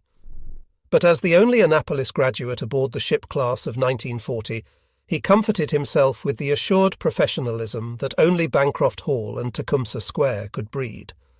His blend of experience and pedigree made him a respected leader. Beyond those emotional nuances, the exec's job was intellectually demanding as well. To handle the considerable responsibility of supervising the Combat Information Center, The executive officer of a destroyer or destroyer escort had to have a quick mind. During a torpedo run, it fell to him to perform the exact work of selecting the ship's course to put it in optimum position to fire its torpedoes. A computer was available to help with the mathematical chores, but computers, even simple durable mechanical analog devices like the first-generation Mark I fire control computer, could fail. In those cases, the human mind had to step into the void and determine the target's speed and course, his own best firing course, the torpedo's optimum speed, and all the difficult geometry that work involved. Bob Roberts's mind was among the best. Copeland called him as fast as a slide rule and as accurate as a micrometer. An A1 crackerjack boy, as sharp as a phonograph needle. Bob Roberts probably looked at a young officer like John Leclerc, so full of niceness and interpersonal engagement, and saw a greenhorn who needed a little toughening. The exec knew how to focus impressionable minds by hitting them where they were strong. Once he pulled Leclerc aside and told him he didn't like his attitude toward the Navy and thought he didn't take enough interest in his men. Leclerc rated himself highly on both counts and seethed at the remark for weeks. Later, he exacted an underling's brand of revenge. When he was scheduled to take the ship's whaleboat to retrieve the punctilious exec from Liberty, Leclerc found a defensible reason to be 3.5 hours late. He and his buddy, the junior-most officer on the ship, Dudley Moylan, got a laugh out of the passive insurrection. But Leclerc was dead serious about avenging his honour as a friend of the crew. "As long as I have the confidence and trust of the enlisted men," Johnny wrote his mother, "Mr. Roberts can go to blazes." In Norfolk, Lloyd Gurnett pulled some strings, or just as likely, picked some locks, and requisitioned for the crew its very own ice cream maker. The luxury of carrying such a machine typically belonged to aircraft carriers and other larger ships. Usually, escort vessels contended for the privilege of rescuing a downed pilot, knowing that their reward in exchange would be 5 gallons of the frozen treat. Now Roberts could tend to its own needs in the realm of iced confectionery. Before leaving Norfolk, Bob Copeland decided to add one last recruit to the ship's complement. How the dog first came aboard had less to do with the captain's preferences than with the drunken enterprise of some Roberts sailors on shore leave. The small black mutt was found on the dock, smuggled aboard, and hidden someplace where officers seldom went. Before too long, in a fit of candour, one of the sailors went to Captain Copeland and asked permission to keep the dog on the ship. Copeland and Gurnett took the dog into the wardroom, sat down over coffee and cigarettes, and decided that greater expertise than theirs was required if the dog was to be made a crew member in good standing. It was well after midnight, but they summoned Dr. Irwin. The sleep-ruffled physician arrived as ordered, standing on the cold floor of the wardroom in slippers, a skivvy shirt and cotton khaki trousers. As the doctor rubbed his eyes, Copeland said, "We have a new recruit on board, and I want you to give him a physical and make out a health record for him so that we can properly take him up in the ship's company." Irwin stared at him. Had he really been called at 3 a.m. to perform a routine physical exam on a new crew member? Gurnett brought Irwin some coffee. "Come on, doctor, sit down," he said. The physician looked around for his patient. Copeland gestured beneath the large table. Irwin looked down at his feet, saw the puppy, and erupted in anger. He told the captain what he thought of his and the first lieutenant's little joke. On the verge of stomping off to his bunk, he was stopped in his tracks when Copeland said, "Oh, this dog is going to be the ship's mascot, and everything has to be just so." Grudgingly, the doctor pulled out his stethoscope and got to work. His skipper was impressed. He really gave the puppy a thorough going over. He took the stethoscope and checked the dog's heart and lungs, and he got the blood pressure thing out and wrapped him up. I don't think he had any more idea how to take a dog's blood pressure than I did. He made out a complete medical report on the puppy. He put on a good show for just the two of us, Gurnett and me. Then he sent for the chief yeoman. I think he was as put out as Dr. Irwin had been at being broken out of his bunk. However, he entered into the spirit of it too, and made up a service record for the puppy. We forthwith named the mascot Sammy. Given the rating Seaman Second Class, Sammy received a rapid promotion to petty officer during a tour of the boiler room, initiated by an obliging fireman who found him peering down a hatch toward the Black Gang's wonderland. The noise of the boilers threw the animal into a fit, As he relieved himself onto the hot steel deck, he earned his rating of water tender first class. A sailor adept at tailoring, Sam Blue, took a kapok life jacket and, with a few cuts and stitches, fashioned a miniature life jacket for the dog. Sammy made a splash. Speculation flew in the Gizmo, the ship newsletter, that he had a canine paramour in Tokyo and saw the DE-413 as his quickest way across the Pacific. The teenagers and young men aboard the Samuel B. Roberts acquired a certain degree of affection for the mammals that touched their lives, both the one they had accidentally killed and the one they now saved. With their official mascot now on board, the boys joined by their dog, the ship's journey to the Pacific was delayed no further. From Pearl Harbor, transferred from the 3rd to the 7th Fleet, the Samuel B. Roberts escorted convoys to the naval base at Enivertok, a huge coral atoll whose massive lagoon, a circular landscape of coral heads filled with white sand and bright blue water, was cut through with sleek grey warships. The Roberts made the Oahu to Enivertok run twice before continuing south with a convoy toward Manus at 2 degrees south latitude in the Admiralty Islands, where part of the Philippines invasion force was gathering. Getting there required that the Roberts cross the equator, an event that is of some significance in Navy tradition. When a ship crosses the equator, it is common for one with a significant complement of newcomers to hold a crossing the line ceremony. Apart from usual divisions of rating and rank, men aboard warships fall into 2 classifications. So-called shellbacks have crossed the equator before, polywogs have not. The distinction is treated as important enough to push aside the meritocracy of rank that separates the men. A polywog lieutenant is still merely a polywog, and a shellback seaman a shellback. On a ship full of reservists and new recruits like the Roberts, the polywogs vastly outnumbered the shellbacks. Bob Roberts was the senior shellback. Only 2 other officers, Lieutenant Herbert W. Bill Trowbridge and Lieutenant Lloyd Gurnett, had crossed the equator before. They were joined by 25 or 30 enlisted initiates of the Charmed Circle, as Bob Copeland called them. The rest of the officers and crew, nearly 200 men, were polywogs, Lieutenant Commander Robert Witcher Copeland among them. Their initiation was as much theatre as ceremony, and as much hazing ritual as theatre. In preparation, the shellbacks broke out old swabs, manila line, canvas and bunting from the ship's stores, and fashioned costumes for King Neptune and his royal family to wear. The screen commander's signalman, a man named Price, played Davy Jones, Neptune's messenger. Bill Trowbridge, garb a long-tailed coat, a silk top hat, a golden wig and a big white moustache, was the royal judge. To Copeland, he looked like a country circuit judge of Abe Lincoln's time, a carpenter's mate, Dari Schaefer, painted and powdered. Until he actually looked pretty delicious was Neptune's wife, dolled up in hula skirt and a brassiere. The royal dentist was there, and the royal barber too, but the best of show prize went to Tullio Serafini, the old chief radioman, all 240 pounds of him, made an ideal royal baby. He showed up wearing a big diaper fashioned from a mattress cover or a large sack and held with a big safety pin. Aside from that, he didn't wear a stitch.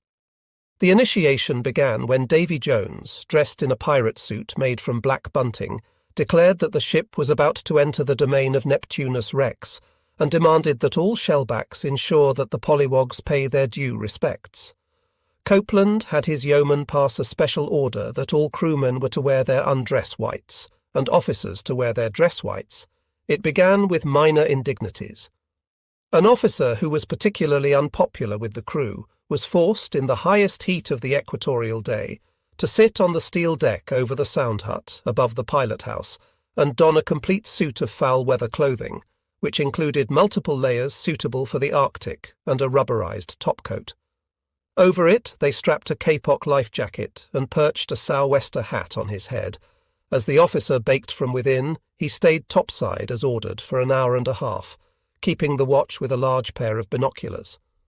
Polywog Copeland was sent forward to stand by the jackstaff and keep a lookout on the horizon, using a portable foghorn as a long glass. He played along gamely, calling to the bridge a steady stream of lookout reports, seahorses drawing carriages, and all manner of other fanciful trappings of Neptune's realm. After the shellbacks lingered over steaks and a rich variety of side dishes, while the polywogs watched and waited, The polywogs were given beans, bread, water, and coffee. Then the initiates were ordered to hear the charges against them. The less memorable or colourful crewmen were accused of being a polywog. Most, however, had additional charges to defend. When Bob Copeland's turn came, I found myself charged by King Neptune with the most heinous of crimes.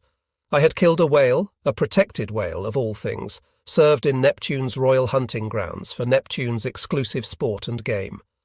On the face of it, I was guilty. The whale was certainly dead. My ship had killed it.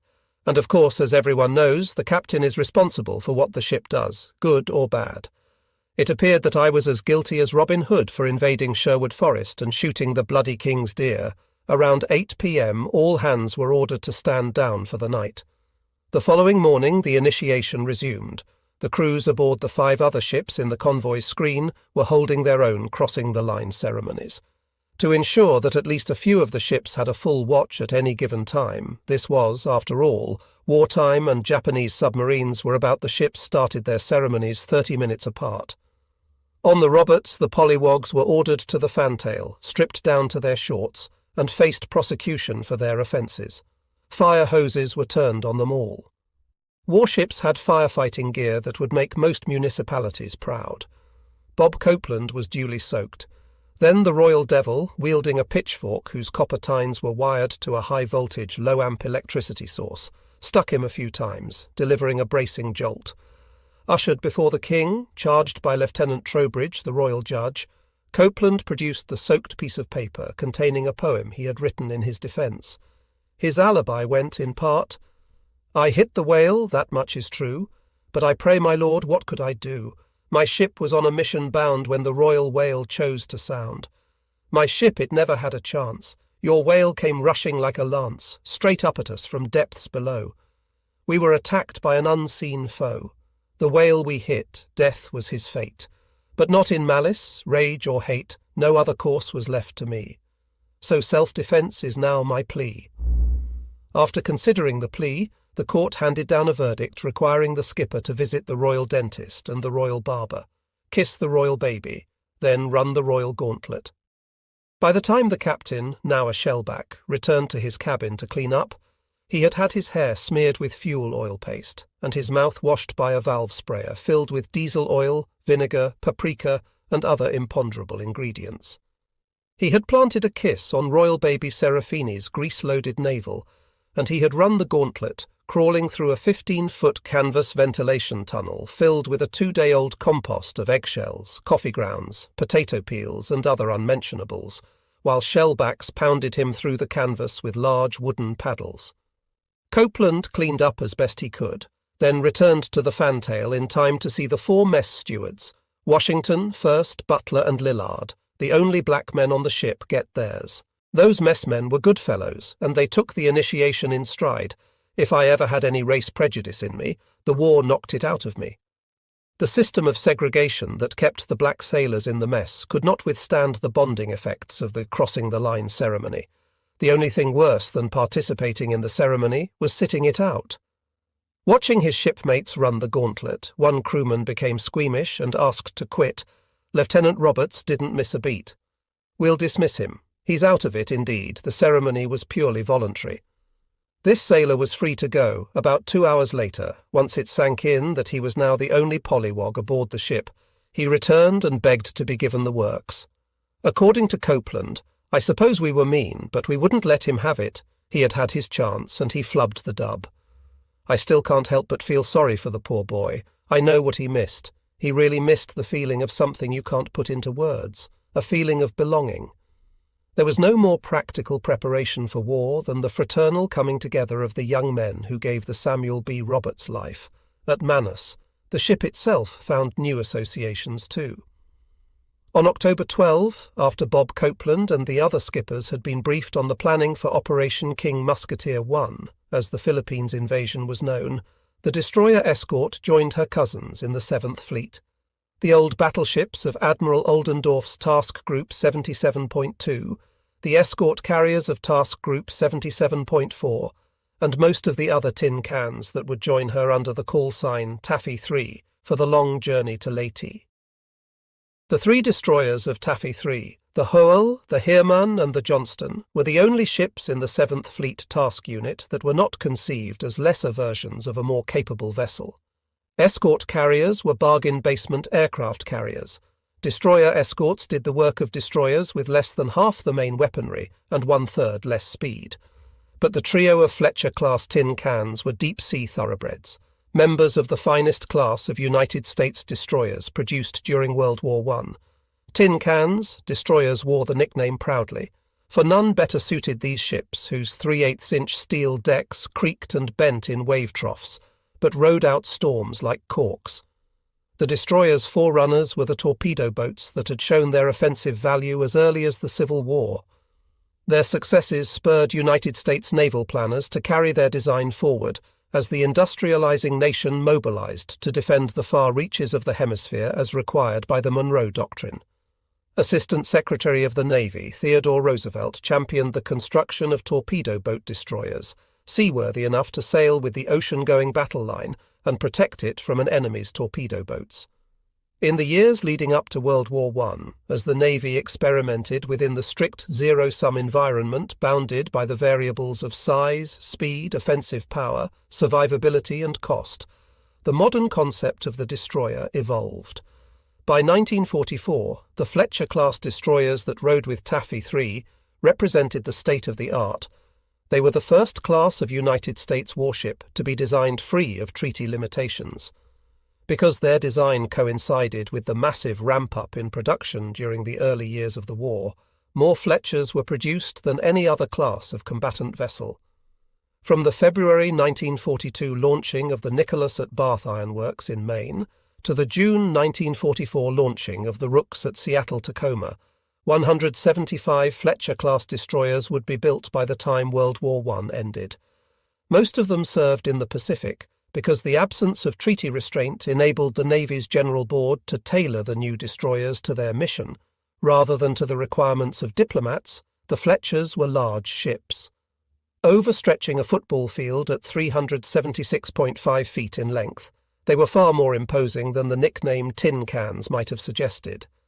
It would have taken Ted Williams's best swing to hit a baseball from a Fletcher's fantail all the way to its graceful bow. With a displacement of 2,050 tons, 2,700 with a full fuel load, they were swift, seaworthy, and stout, with considerable firepower. Though rated at a top speed of 36 knots, the Fletchers carried enough weaponry to make the biggest enemy feel their punch. 10 Mark 15 torpedoes, 5 single-mounted 5-inch or 38 caliber guns, a formidable thicket of 20 and 40 mm machine guns, 2 roller racks of depth charges, and the sophisticated sensing equipment to land them on their targets. That ships so swift could span the distance from home plate in Fenway Park to the Green Monster in deep left-center field was impressive testament to the power of the Navy's industry and technology. Yet in the taxonomy of United States warships of the 1940s, destroyers were mere dust mites compared with the new battleships named for states and roaming the seas on behalf of their federal union. Individual warships draw much of their personality from two sources: their mission and the personalities of their most prominent officers and chiefs. With destroyers, a certain tension existed between their mission and their mindset. Their mission had long been defined by the Navy's expectation that any war against Japan would involve refighting World War I's Battle of Jutland, heavy ships trading salvos at long range, destroyers standing faithfully by the battle line, interposing screening as needed to protect the higher-value ships. The destroyer's offensive value was largely an afterthought. Destroyer commanders tended to have a more expansive view of their combat potential. Recognizing the power of their principal armament torpedoes to turn the tide of a battle, they chafed at their role as auxiliaries. But even as the Japanese were ravaging American fleets in the Solomon Islands with torpedoes and aggressive tactical doctrine that made their destroyers giant killers, and even as carrier aircraft were proving decisive at Midway and elsewhere, American tacticians insisted on the supremacy of the heavy gun and refused to free destroyers to operate in an offensive role. As the war proceeded, the big ships won followings back home with front-page headlines and photos, but the less glamorous grunt work performed by the destroyers helped make their larger cousins' iconic status possible. They worked the outer perimeter of their task forces, pinging the deep for submarines and watching the skies for planes. Tin cans may have been the moniker that stuck to them, but a Heermann sailor appreciated their true nature, the hunting dogs of the fleet. Their vigilant work allowed their more regal principles to maintain the illusion of invulnerability, though battleship guns were often decisive wherever they engaged. As often as not, the bigger ships asserted themselves by their mere presence. Destroyers and destroyer escorts asserted themselves with their weapons, or did not assert themselves at all. If battleships and carriers were corporations, with payrolls of thousands managed by a bevy of mid-level managers who wore the gold stripes of lieutenants and lieutenant commanders, destroyers and destroyer escorts were mom-and-pop shops, where the capital ships carried themselves with a certain institutional hubris that existed apart from the men who ran them. The destroyers and destroyer escorts were steel-plated extensions of their most prominent individual officers and chiefs. In this respect, the standard persona of a fleet destroyer was made unique by the shaping and moulding of human hands. Bob Copeland shaped the identity of the Samuel B. Roberts, but in that respect, among the skippers of Taffy 3's screen, he was not unique. The leader of the 7 ships that screened the 6 escort carriers of Taffy 3 was the USS Howell. Commissioned on July 29, 1943, at the Bethlehem Steel Shipyard in San Francisco, the Howell had the luxury of 2 competent, popular skippers. The current boss, Commander Leon Kintberger, and the former captain in whose shadow he worked. His predecessor, Commander William Dow Thomas, who stayed aboard as Taffy 3's screen commander. Barrel-chested and good-humoured, Thomas had been a popular captain. His popularity and knack for command earned him the just deserts of the skipper who does his job a bit too well. He got promoted straight out of it. Newly promoted and awaiting reassignment, he was not able to get off the hull before the Leyte operation began. So he chose to remain aboard his old ship as commander of Taffy 3's 7-ship screen. He could be found in the wardroom every night, playing cribbage over coffee. Kintberger, cheerful and pleasant, handled the inevitable benign pressure of Thomas's continued presence with aplomb and grace. Alfred Thayer Mahan had written of the Nelson touch, a personal style of command favouring cordial social relations with officers, professional appreciation and confidence. The Nelson touch was rarely the result of careful calculation, but bespeaks rather the inner graciousness of the heart that Nelson abundantly possessed. The Howell's wardroom seemed to operate by Nelson's principle. Not every ship was so fortunate. Commander Amos T. Hathaway, age 30, had once been the Howell's executive officer. As exec, he was effectively the ship's general manager, Commander Thomas's right hand in all matters. He imposed discipline, he maintained the good order of the crew, the upkeep of equipment, set the daily schedule, and oversaw its fulfillment by the senior petty officers. As boss of the Combat Information Center, he was the ship's eyes and ears, but the way he interpreted and acted upon the things he saw and heard was seldom to the liking of the Howell's crew. Hathaway was a martinet, as disliked by his men as Thomas was admired. As martinets are wont to do, he disposed of his duties with an exacting severity. That trait served him well, for executive officers seldom advance by gaining the affections of underlings. Shortly before the Howell joined Taffy 3, Hathaway got a promotion and command of his own ship. The men of the Howell who had the closest acquaintance with his predations and mind games quietly cheered his departure. But that departure took him only as far as the other side of the formation. When Amos T. Hathaway took command of the Heermann, one destroyer's relief became another one's pain. As the new skipper of the Heermann, Hathaway made his mark quickly enough.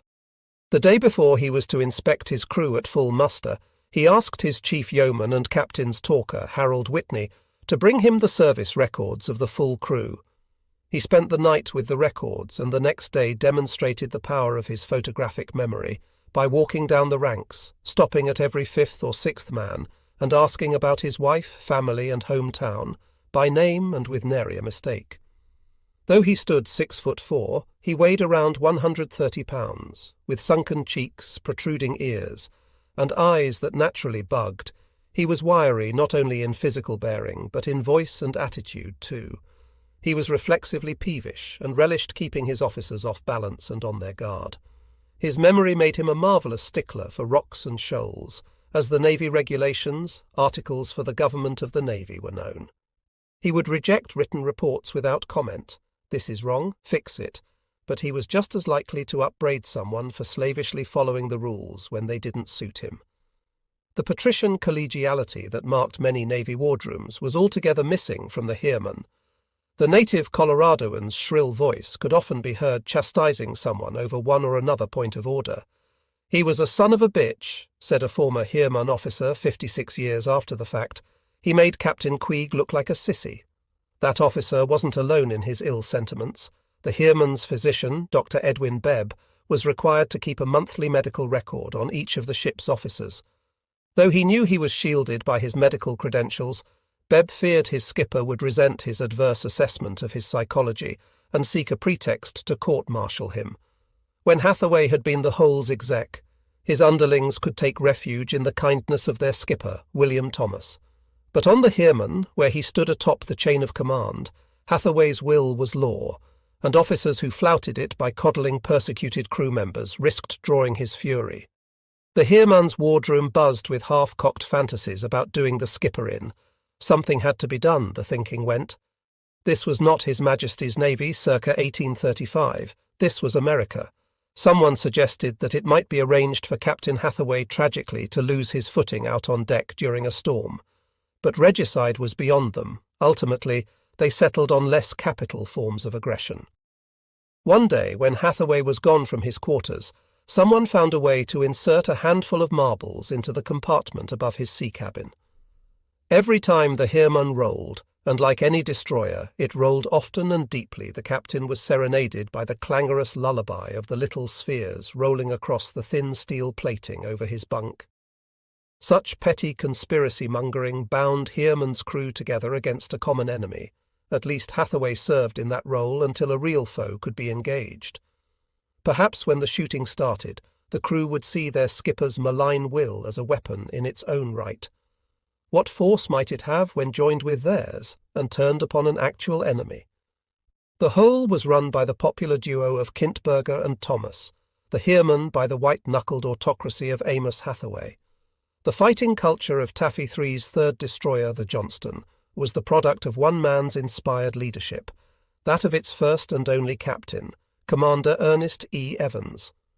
When Evans arrived at the Seattle-Tacoma shipyard to oversee the fitting out of the brand-new USS Johnston, DD 557, he impressed his crew immediately with the substance of his will. At the ship's commissioning ceremony on Navy Day, October 27, 1943, he informed his raptly attentive audience, "This is going to be a fighting ship. I intend to go in harm's way, and anyone who doesn't want to go along had better get off right now." As if to underscore the invitation, he added, "Now that I have a fighting ship, I will never retreat from an enemy force." Something in the tone of his voice told his listeners that he was deadly serious.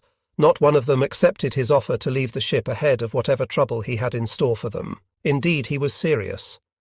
As an officer aboard the World War I-era four-piper destroyer Alden, Evans had witnessed the disaster of the Battle of the Java Sea in February 1942, in which a Japanese heavy cruiser force made short work of an Allied fleet.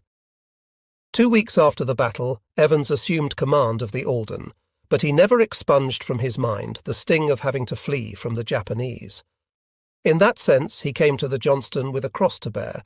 Evans had initially pursued military service with the dream of becoming a Marine officer, but an appointment to Annapolis escaped him. So in May 1926, at the age of 19, he said farewell to Muskogee, Oklahoma, and enlisted in the Navy. 13 months after his enlistment, he won entrance to the Naval Academy class of 1931 via fleet competition.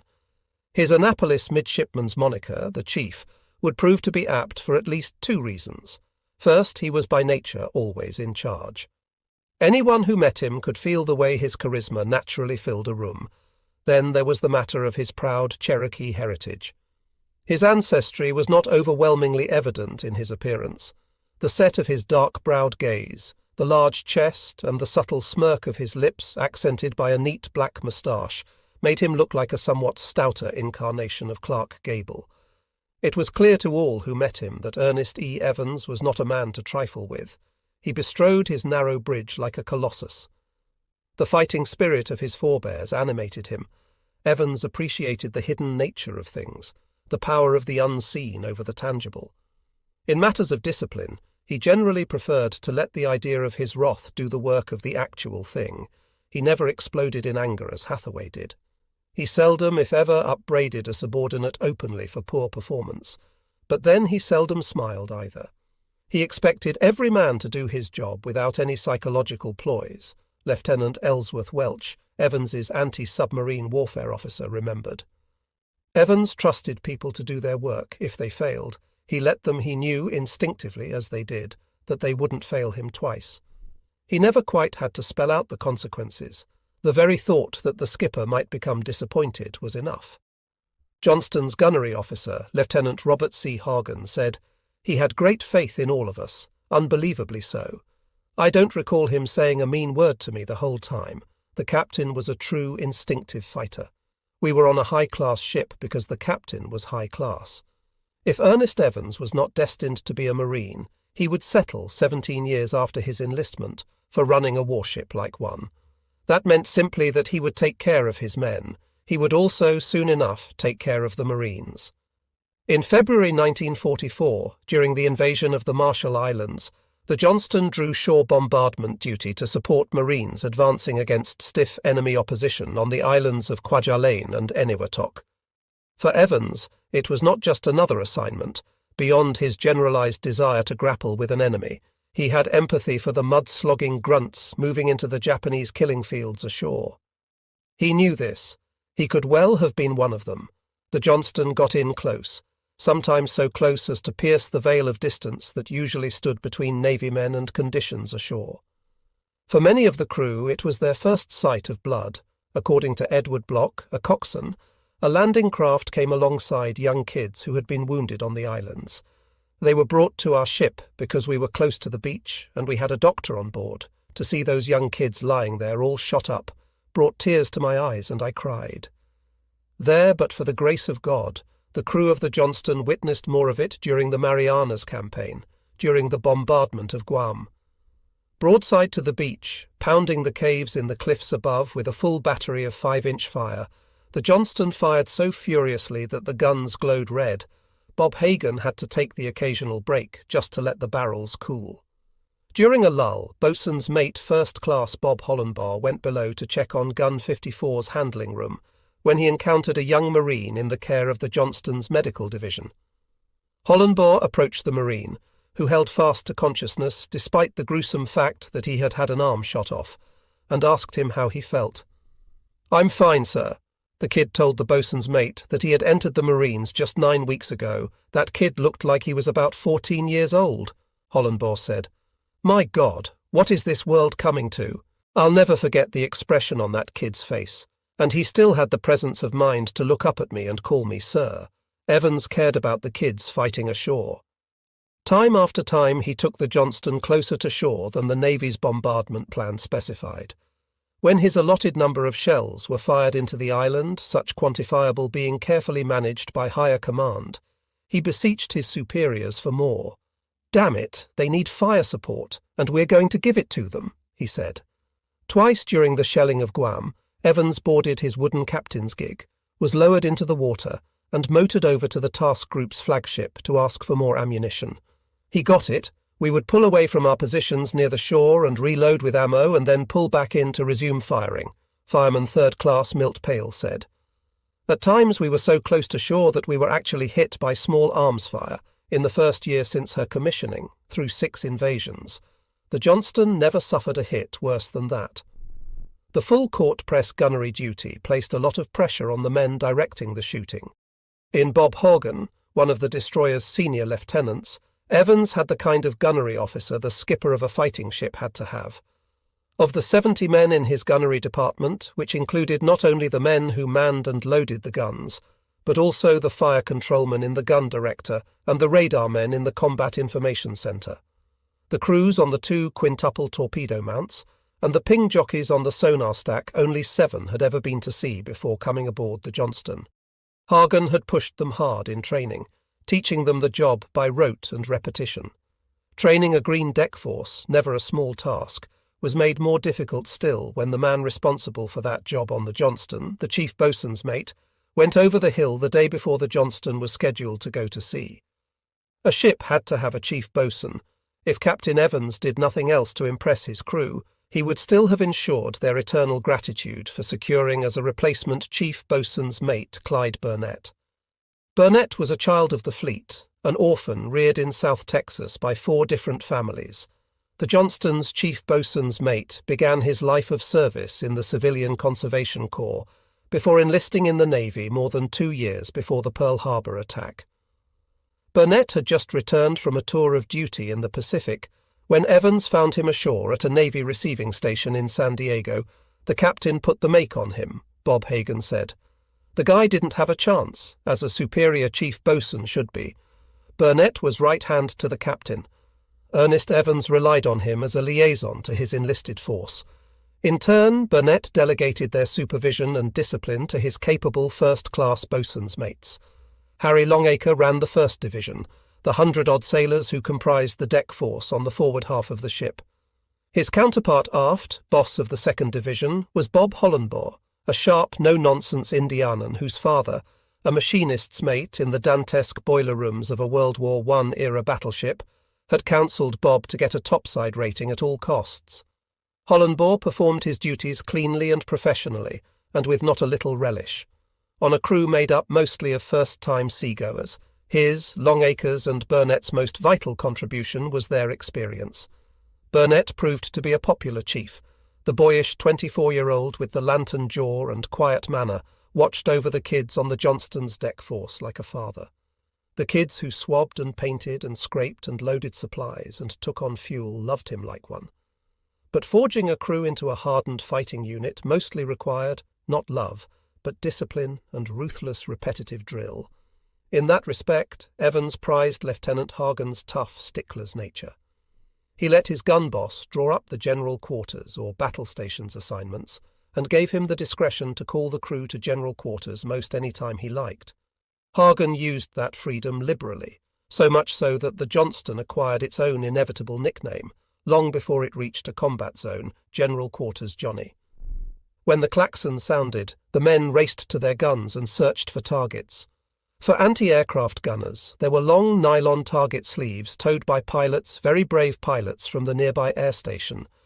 Crews on the 5-inch mounts fired on sleds pulled behind tugboats, very brave tugboats, at varying ranges on the surface.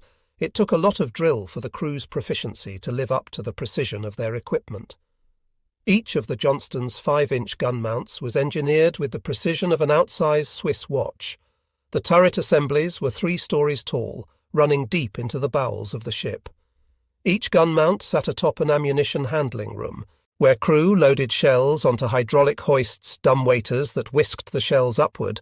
Below the handling room was a magazine that fed all the handling rooms. Among the greatest innovations of the 1940s-era Navy were the radar fire control systems, with which all new surface combatants were equipped.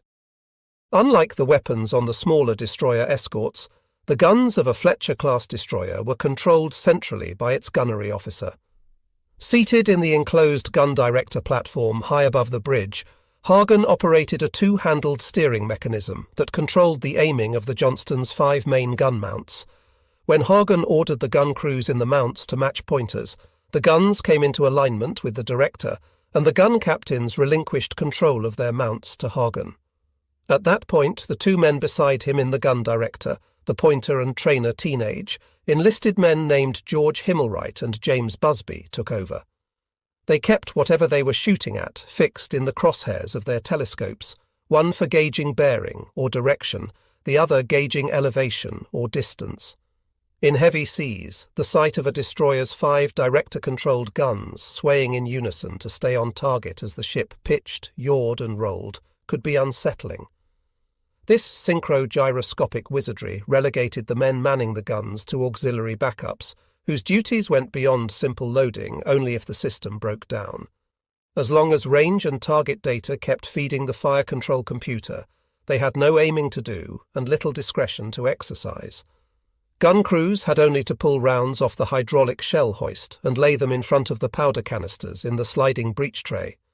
Their most immediate challenge was to keep their fingers and hands from getting crushed between a heavy shell and the breech mechanism. In another day, eyesight was essential to gunnery. Optical rangefinders were useful to a point, but the critical work of spotting shell splashes and correcting aim belonged to those with the sharpest eyes. By 1944, even in its first generation, American fire control technology was so good that it could make a top performer out of a man who would probably have been unsuited to the job not long before. At age 17, having beaten out 60 applicants in competition for the honour, Bob Hagan arrived at Annapolis as an aspiring plebe, only to get sent home that same day for flunking a routine eye exam. He opted for the enlisted route, scraped paint for 2 years aboard the battleship Texas, then returned to the States to attend junior college and finish his bachelor's degree at the University of Texas. In his second bid for an officer's commission, Hagan attended the Reserve Officer 90-Day Wonder Program at Northwestern University. In September 1941 in Chicago, Bob Hagan at last got his ensign's gold stripe. Hagan saw action almost immediately off Guadalcanal as Assistant Communications Officer and Radar Officer aboard the destroyer Aaron Ward. In a ferocious nighttime surface engagement against superior Japanese forces in November 1942, he took shrapnel to his left biceps, nearly bled to death from his wounds, and won a Silver Star for gallantry. Returning to the States to convalesce, he decided that he would rather pursue his career in gunnery than in communications. The gun boss could fire 100 shots and hit once and he's a hero, he said.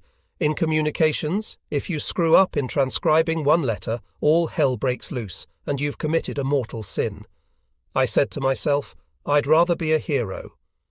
Hagan finished gunnery and fire control school in Washington, D.C., learning to use the gyroscopes and servo motors that ensured that imperfect eyesight would not impede his advancement.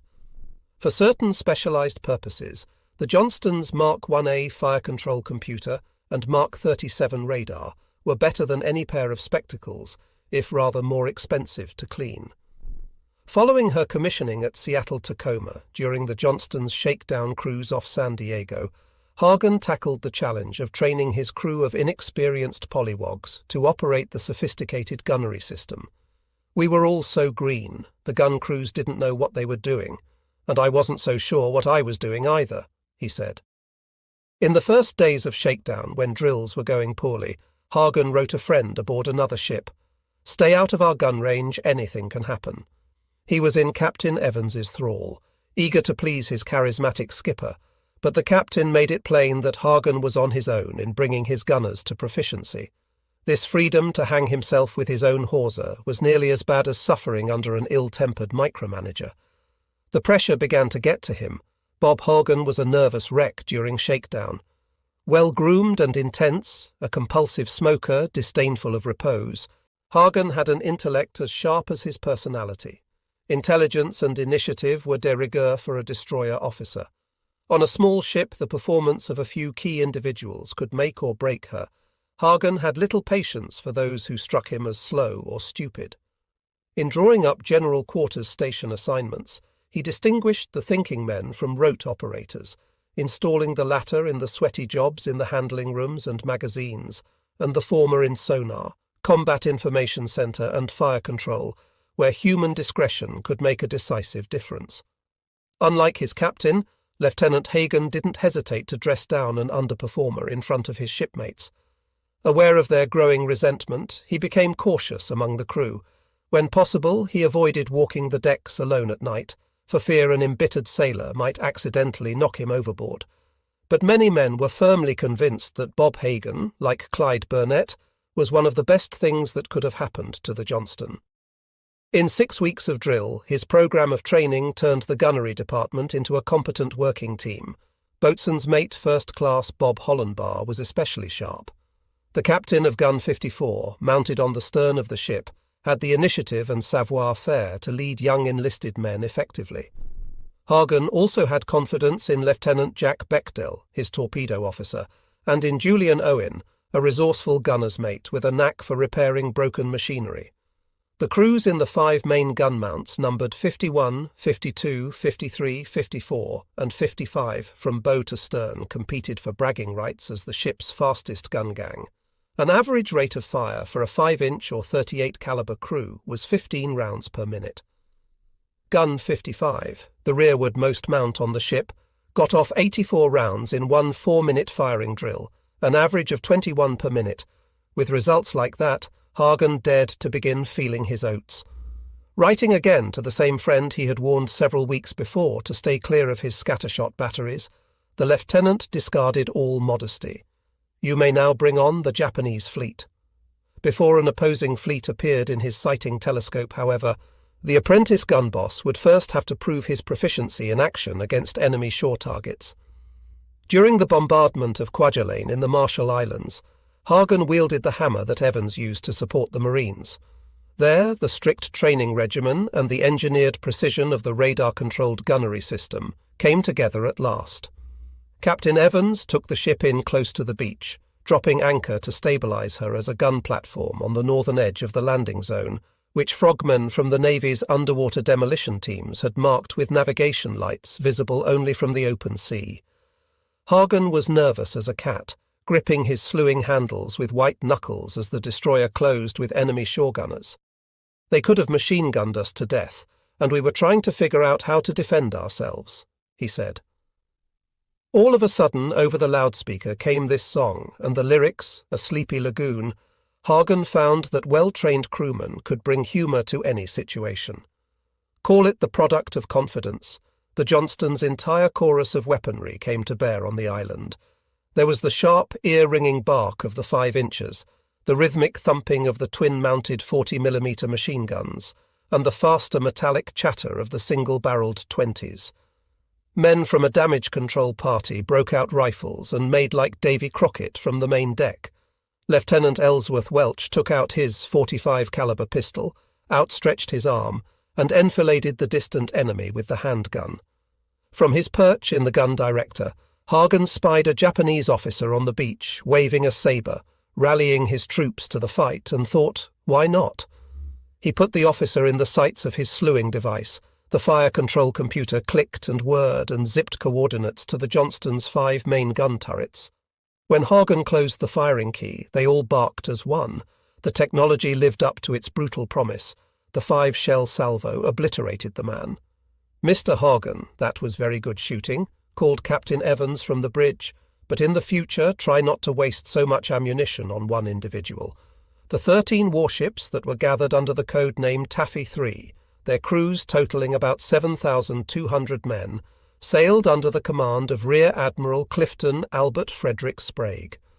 He was one of the new generations of naval officers who had made their careers in naval aviation.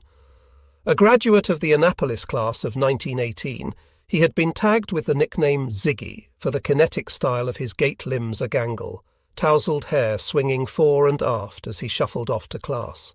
Though just 5 feet 9 inches tall, he was sturdily built, a skilled and enthusiastic baseball player, and according to a Naval Academy classmate, clever in nearly every sport. Sprague had heard the call of the sea at an early age from his family's oceanfront cottage in Rockport, Massachusetts, 35 miles up the coast from Boston. There he had spent his childhood summers fishing from the jetties of the picturesque headlands with Buster, his Irish setter, and prowling the rocky shoreline of Sandy Bay with his younger sister Dora, hunting for crabs to use as bait. His attraction to the ocean became so strong as to be physical. He had to be near the sea. To Cliff Sprague, travelling even a few miles inland was like entering a vast, arid desert, tolerable for short stretches, but leaving him eager to re-immerse himself in the ion-charged salt air. For the newly minted ensigns pouring out of Annapolis, naval aviation offered fresh career paths to be blazed, unprecedented opportunities to learn and to lead.